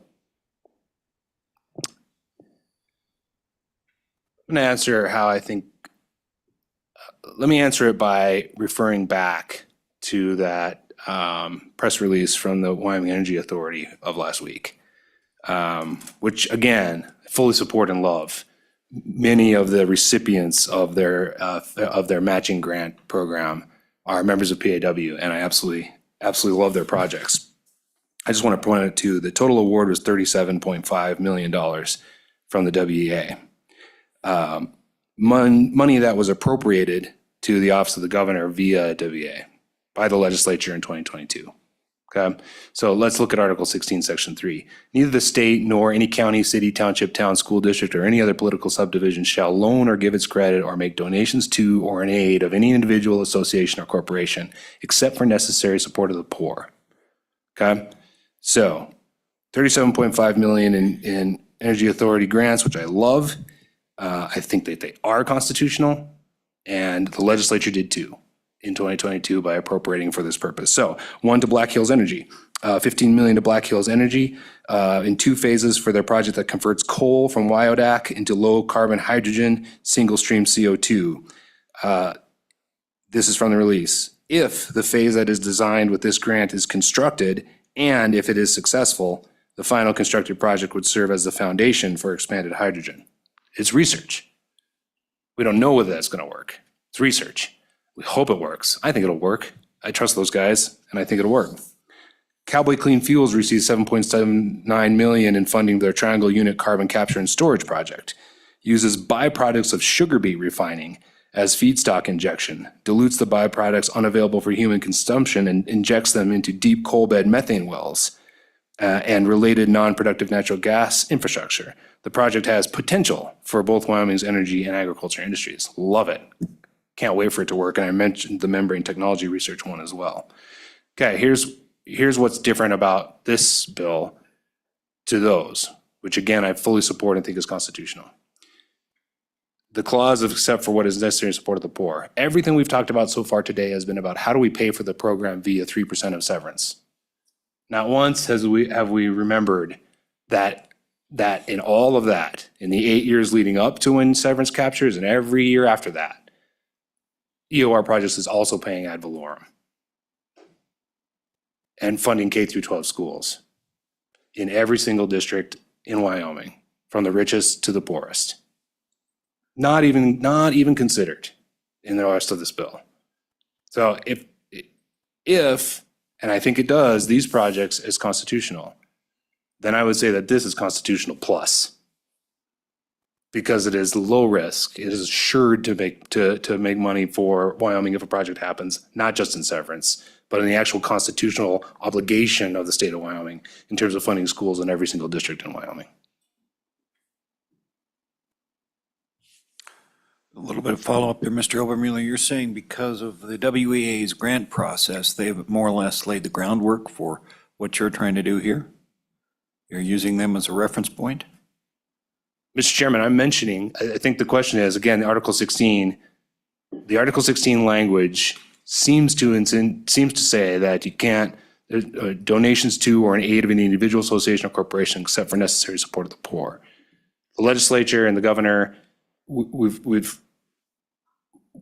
comfortable, and I'm comfortable with these projects, direct aid to corporations. I'm comfortable with those because I think they're constitutional. I'm saying that this project, if not exactly similar to that, is actually includes ad valorem. So constitutional plus. Thank you. Senator? Thanks, Mr. Chairman. Back in 2015, Minerals Committee had legislation called the Minerals to Value Added Programs or Products Program, House Bill 53, and that passed and went into law. That program, when it was being created, when it was being worked on, there was a lot of consideration to what it takes to achieve constitutionality. And with regard to 16.6 on projects, on the use of state funds for projects, and what effectively came out of that discussion, which was captured in that legislation, actually. So you can go back because it kind of led to some findings under 920-103. There are a lot of what are effectively findings there and beyond, but it comes down to due consideration to the state, adequate consideration back to the state. So is it creating value for the state? Is the state getting more than it paid for or getting something of value relative to what it invested in the project? And that then is what a lot of the more recent legislation, as well as prior legislation, hinges upon, is a consideration from the state's perspective. Are we just giving out money? Is it a handout? Or is it something where there's due consideration, adequate consideration back to the state? So this is where Mr. Obermueller's discussion, as well as Lon's discussion a little while ago from the Enhanced Oil Recovery Institute, comes to play, where the state's ROI on this overall investment is significant and almost assured. Without that, I would find it unconstitutional. If there weren't that positive return on investment, which is the same thing we had back in 2015, a positive return on investment for the state, and a high potential of it, then I wouldn't see it as being consistent with 16.6. But to me, that's what makes me very comfortable with this, is not only do we get a return on investment, we get a significant return on investment while simultaneously facilitating a lot of the interests of the state, both from an economic interest standpoint and from a policy interest. So it obviously is debatable, but I can tell you, no one has attacked that 2015 legislation. I didn't hear a breath of concern after it was passed, House Bill 53, back in 2015. And I think the same justification for that legislation is sufficient. And in fact, I think this one provides even higher potential for success and for moving the state forward than that prior legislation. So it's debatable, but I'm very comfortable with it. Any further questions on this? Okay. Follow up? Go ahead. On Mr. to Chairman, the I have amendments, amendments to sir. suggest if we're done discussing them. But I think, did you want to speak? No, Okay. I Amendments. wanted to give Mr. Obermueller the opportunity to give us his proposed amendments. That's all. Waiting for you, sir. Okay, thank you, Mr. Chairman. So if you have the bill in front of you, the first one I'm going to suggest is on page 3, line 3, the definition of enhanced oil recovery. My suggestion is that on line 3, that you put a period at the end of resources and strike the rest of that line. Enhanced oil recovery by definition does not happen in new fields. It happens in old fields, in fact.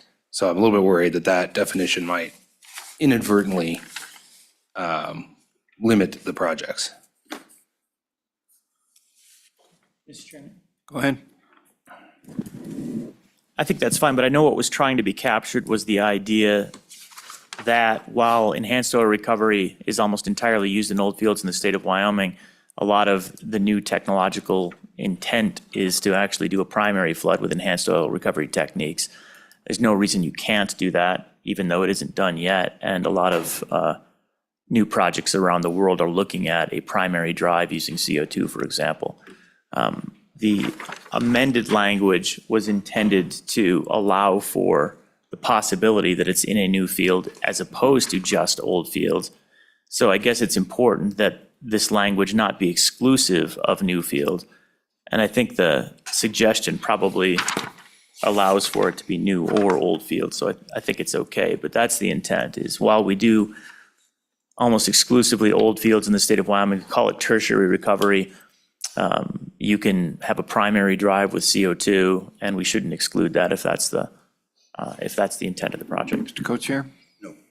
Okay, Pete? Good with that? Okay, next amendment. Okay. So as I mentioned, I really don't like the word stimulus. I'm not going to suggest that you change it, but I do think it confuses people. So moving on to page 4, lines 14 through 18. So this particular clause requires that in order to be eligible, the carbon dioxide provided in the project must be sourced from the state of Wyoming. Now, again, you have to sort of take into account what the purpose of the bill is. If the purpose of the bill is to try to make sure that carbon is available for EOR projects, to me, it doesn't make a lot of sense to limit where that carbon is coming from.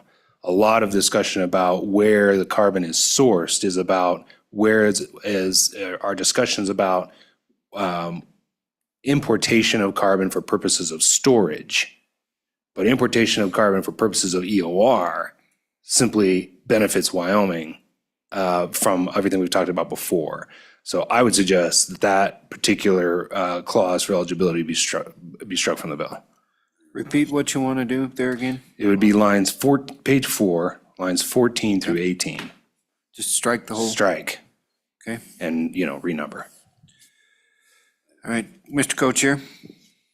Thank you, Mr. Chairman. So, Mr. Obermueller, what you're saying is there's a project to bring carbon into Wyoming, dispose of it from the ethanol plants in Nebraska. I mean, that's public, it's out there. So what you're saying is then you would give Wyoming state money to ethanol plants in Nebraska for sending us carbon? Mr. Obermueller? Mr. Chairman, if the purpose of the bill is the 31% recovery for the state of Wyoming, then the source of the carbon does not matter, in my opinion.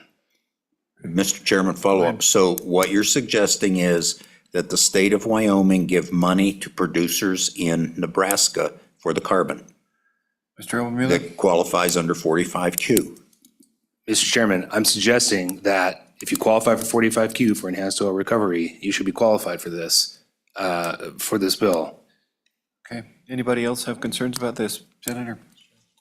Yeah, Mr. Chairman, we did talk about that, and that's something that I was uncomfortable with, removing that particular clause for the reason that the co-chairman is discussing, as well as, in my view, there are multiple purposes of this bill. One of them is certainly for the oil and gas production side, but there is a tremendous benefit to being the best location to building a new carbon capture facility.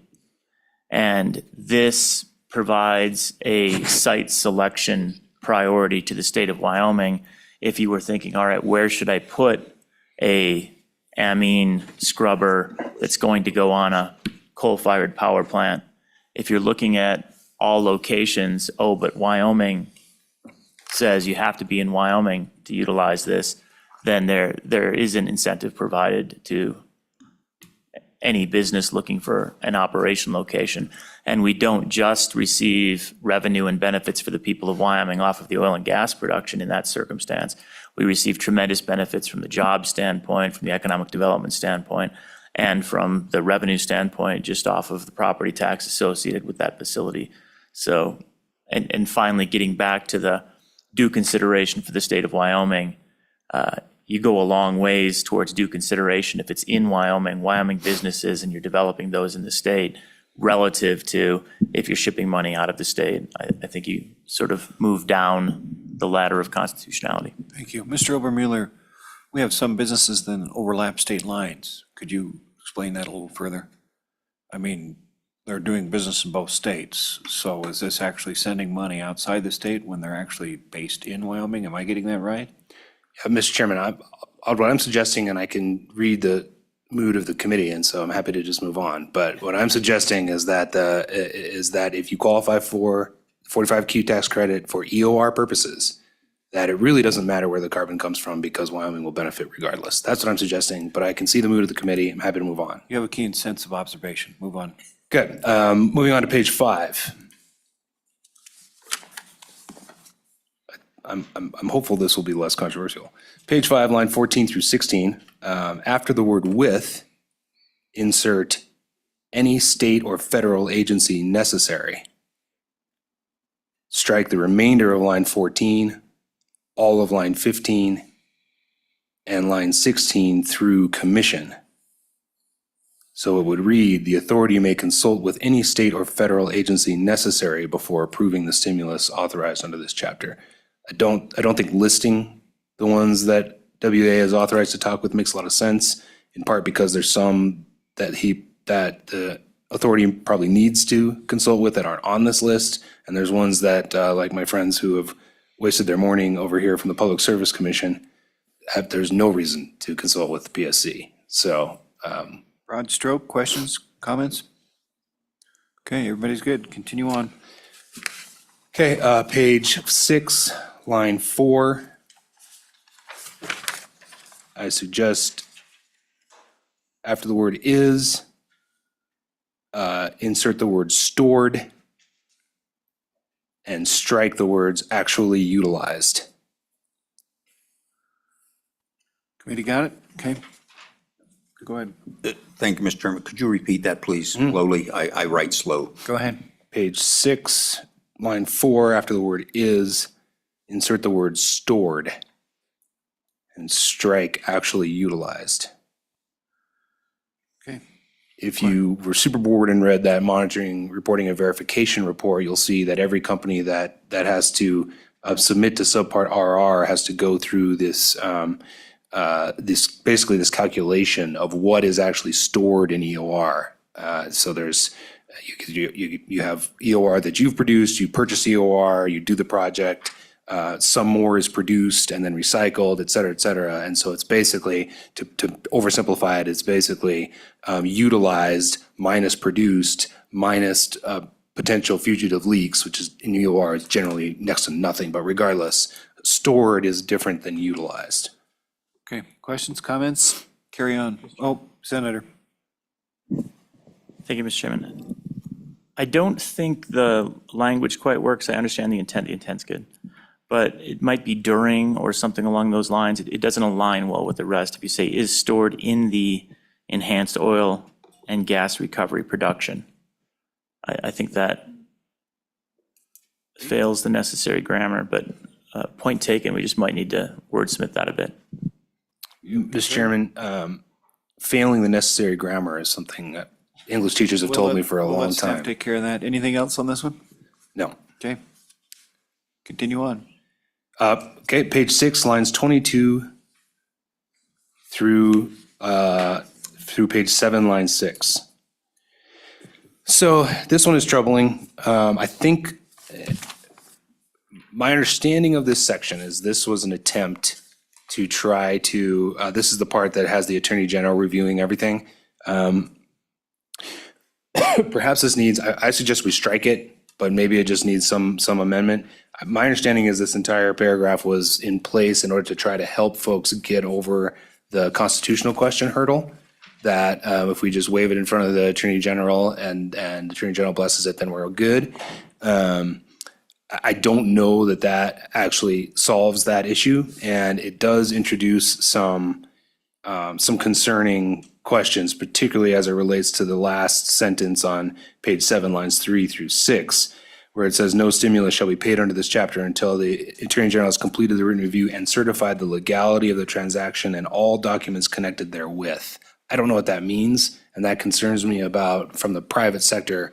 Are we asking that the private sector turn over all documents therewith about their transaction in order to decide the legality?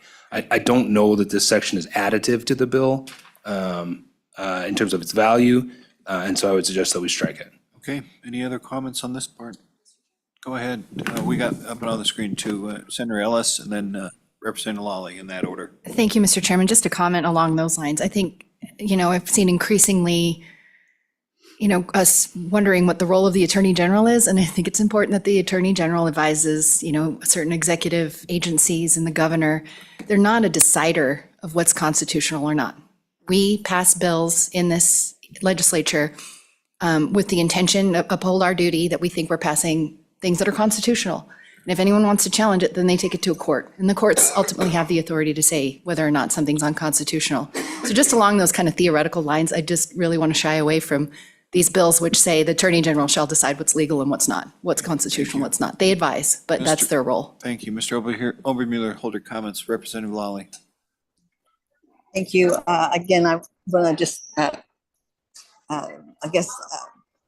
agree with Senator Ellis and that this is really, the Attorney General has no real role here. What they say does not hold water in the courts. They will decide what's constitutional, what's not. So it does seem to add a layer of complexity that doesn't really add anything to the bill. I do have some concerns on the issue of constitutionality, because just because something hasn't been challenged yet, other things we've done doesn't make them over time become constitutional. Although I understand the argument, but I think there is a concern there, but I don't think this provision addresses that concern at all. Mr. Obermuller. No further comment. Okay, let's proceed with your other amendments. Thank you, Mr. Chairman. The amendment suggested by Supervisor Kropatch on page 9, lines 17 through 21, we I think the language is fine and covers that, but I have no objection to the belt and suspenders requested by Supervisor Crowpatch. Okay, would you reference that exact point on that again? I was just, Yeah, this was already a long time ago, page 9, line 17 through 21. 17 through 20. There was the discussion with Senator Rothfuss and the supervisor about adding the word incremental Right. somewhere in there. I can't remember the exact Senator location. Rothfuss, you want to weigh in on that? Yeah, Mr. Chairman, I don't think it's necessary because of the fact that we're not having to be exacting, as this is a cash flow account, instead of the actual cost to the cash flow account.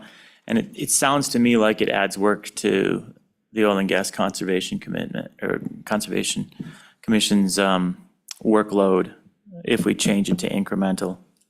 I don't know that it does more harm than add work, but it just gets to the value of that cash flow account and how quickly it recoups.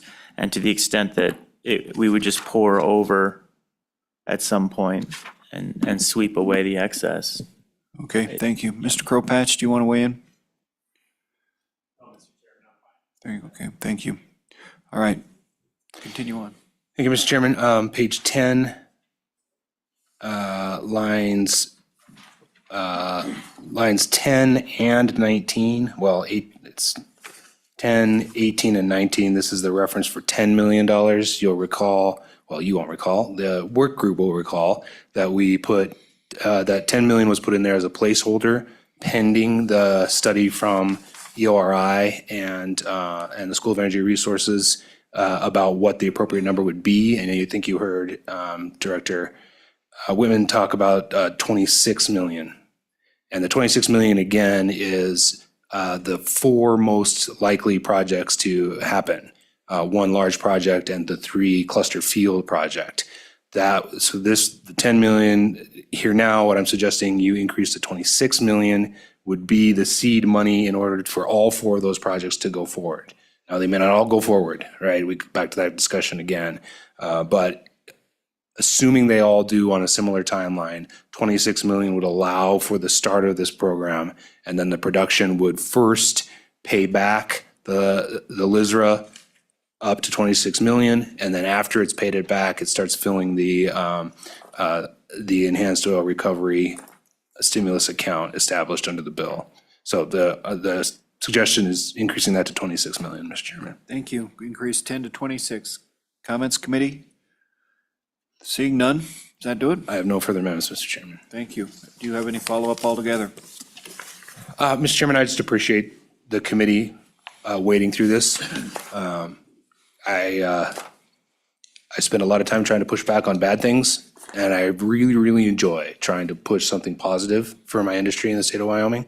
And so I know it's unusual to come back for another meeting just for this, and so I really do appreciate your all's time and willingness to have the discussion regardless of the outcome. Thank you, Mr. Chairman. I said you had a passion for this one. Okay, thank you. Anything else, committee? All right. Thank you, Mr. Obermueller. Any further comments? Any further public comments? We had a couple of that were on Zoom, right? They're no longer here. Okay. All right.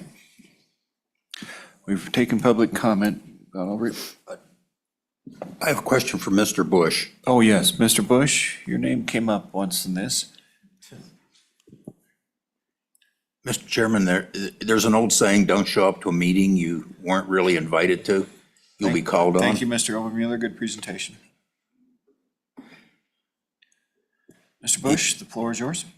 I have a question, Mr. Chairman. I think that was the Do main you want to reason. say anything before the question? No, sir. Go ahead.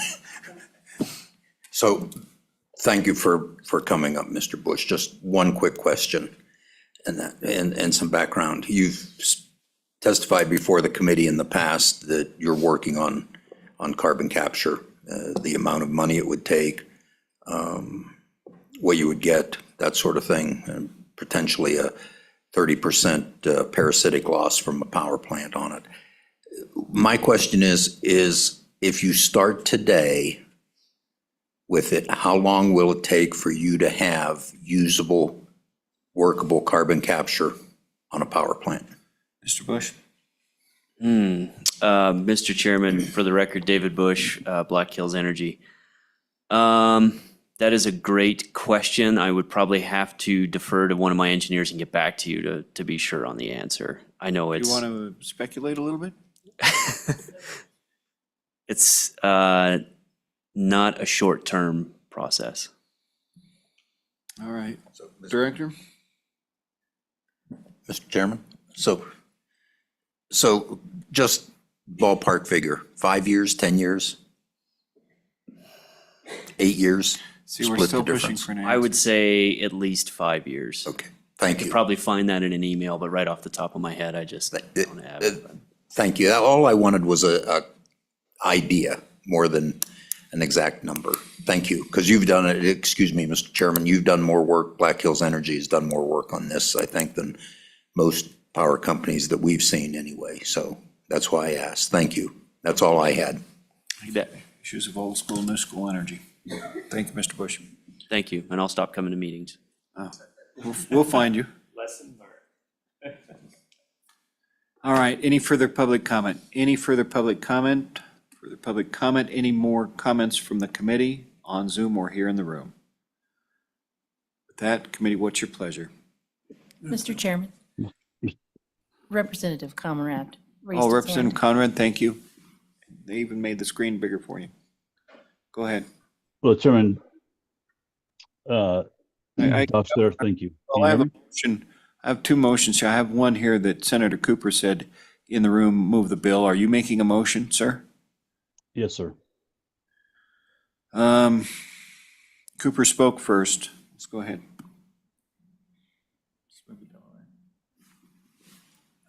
I'd move the bill, please. All right, we have a motion to move the bill.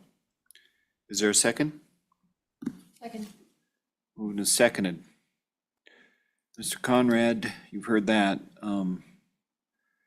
Any further discussion on the bill? Go ahead.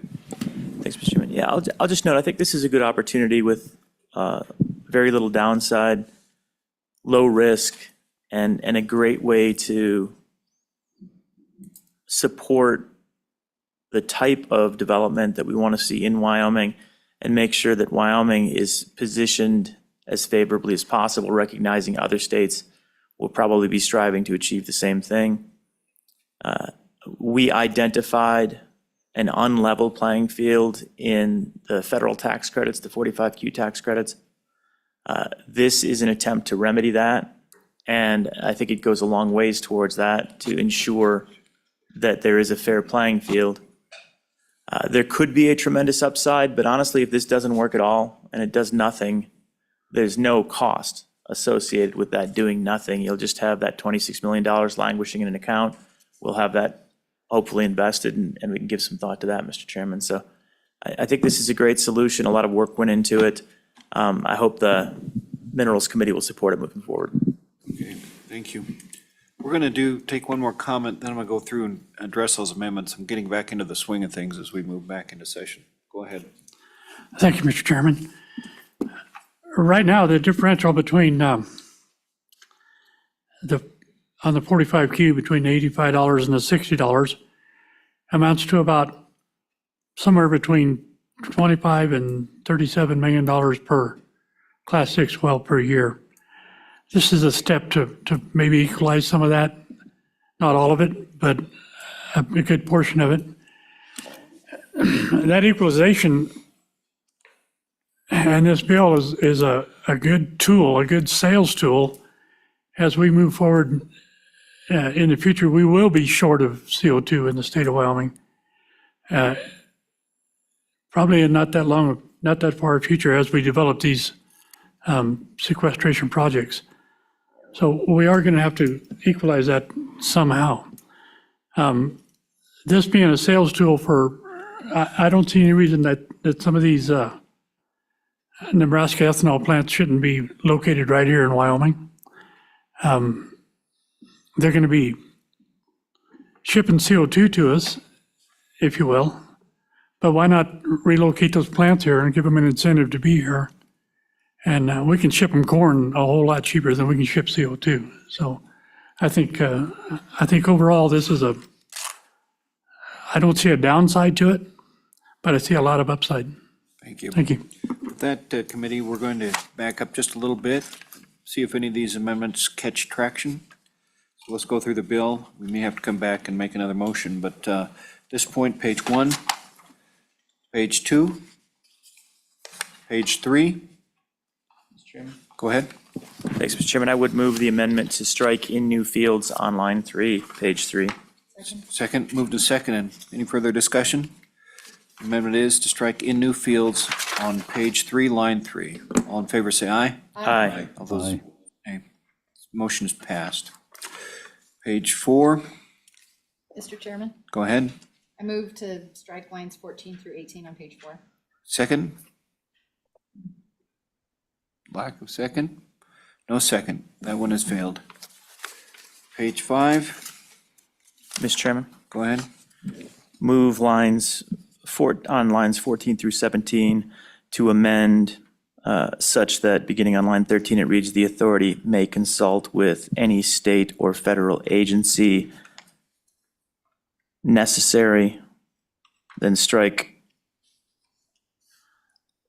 the language up to line 16, the word before. Thank you. So any state or federal agency necessary before approving the stimulus authorized under this chapter is how it would remain.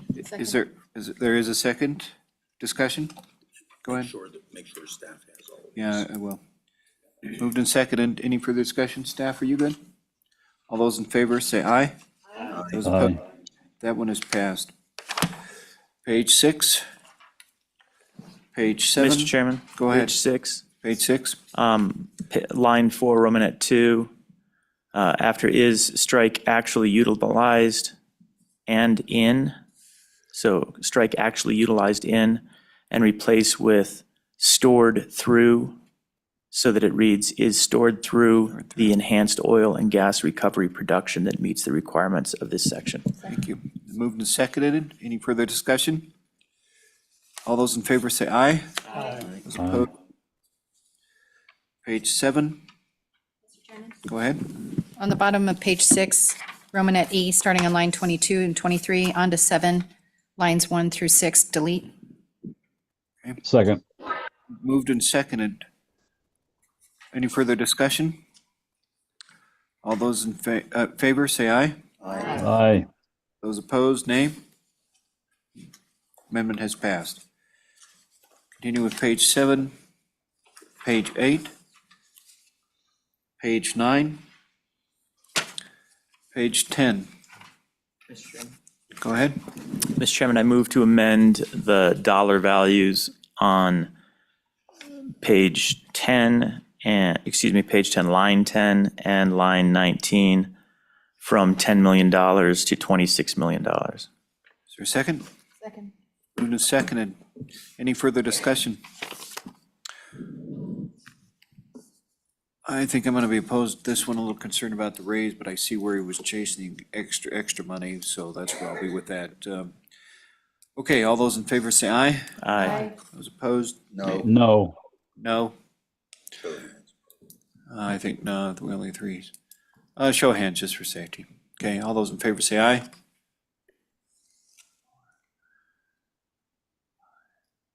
Those opposed, nay. Up, your hands.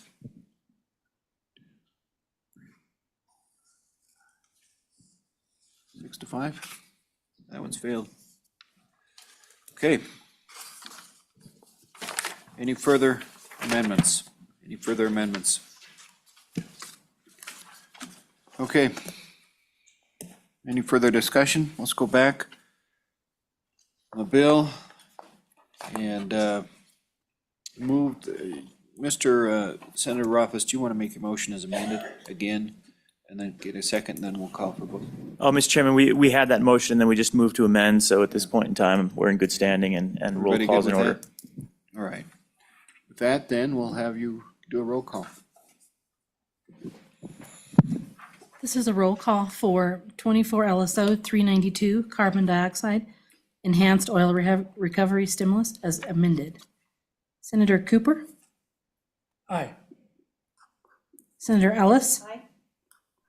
Senator Jones? Aye. Senator Rothfuss. Aye. Representative Banks excused. Representative John? Representative Banks is on now. Representative Banks. Aye. Representative Conrad. Aye. Representative Heiner. Aye. Representative Knapp. Aye. Representative Larson. Aye. Representative Lawley. Aye. Representative Tarver excused. Representative Western. Aye. Co-Chairman Burkhart. Aye. Chairman Dockstetter. Aye. That passed. Okay, give me the vote count again. And then, Mr. Chairman, where would you like this bill to start, the House or the Senate? Choice. Senate. That's- Okay, we got it in the Senate. Would you give me the 13 count? ayes, 13 1 ayes. excused. Okay, 13, 1 excused. All right, that bill will come over to the Senate. Senator Rothfuss, you've done a lot of work on this, so be ready with that. Okay, anything else, Mr. Co-Chair? Committee directives? Anything from any members of the committee? Mr. Chairman, I do. Okay, go ahead. Thank you, Mr. Chairman. So I think the committee knows that numerous committee bills are being set up on a consent list. On the House bills, and you'll do what you need to do on the Senate, I will probably ask for people who want to floor manage those bills in case they're pulled off the consent list and have to go through the 2/3 introduction directly, which means you'll have 2 minutes to present the view of the bill. The opponent has 1 minute, and you have a 30-second rebuttal. So I will get with members on the House bills and find out who wants to do what, and they should be ready to do that if they're pulled off the consent list. So that's just instruction of what's coming up on the House side anyway. Okay. Go ahead, Senator. Thanks, Mr. Chairman. I just wanted to thank everybody for doing a little extra work to get this bill across the finish line. I think this is the right way to do things. I think the Minerals Committee has always had a history of putting together good legislation and working it until it's right. That's what we did this time, so good work, everyone. Okay, comes out of committee with strong support, 13 votes, although trimmed back financially. All right, committee, anything else on the screen or in the room? Staff, do you have anything for us? Okay, thank you for your work. See everybody in a week. Okay. Getting back into the routine, here we go. Thanks, meeting adjourned.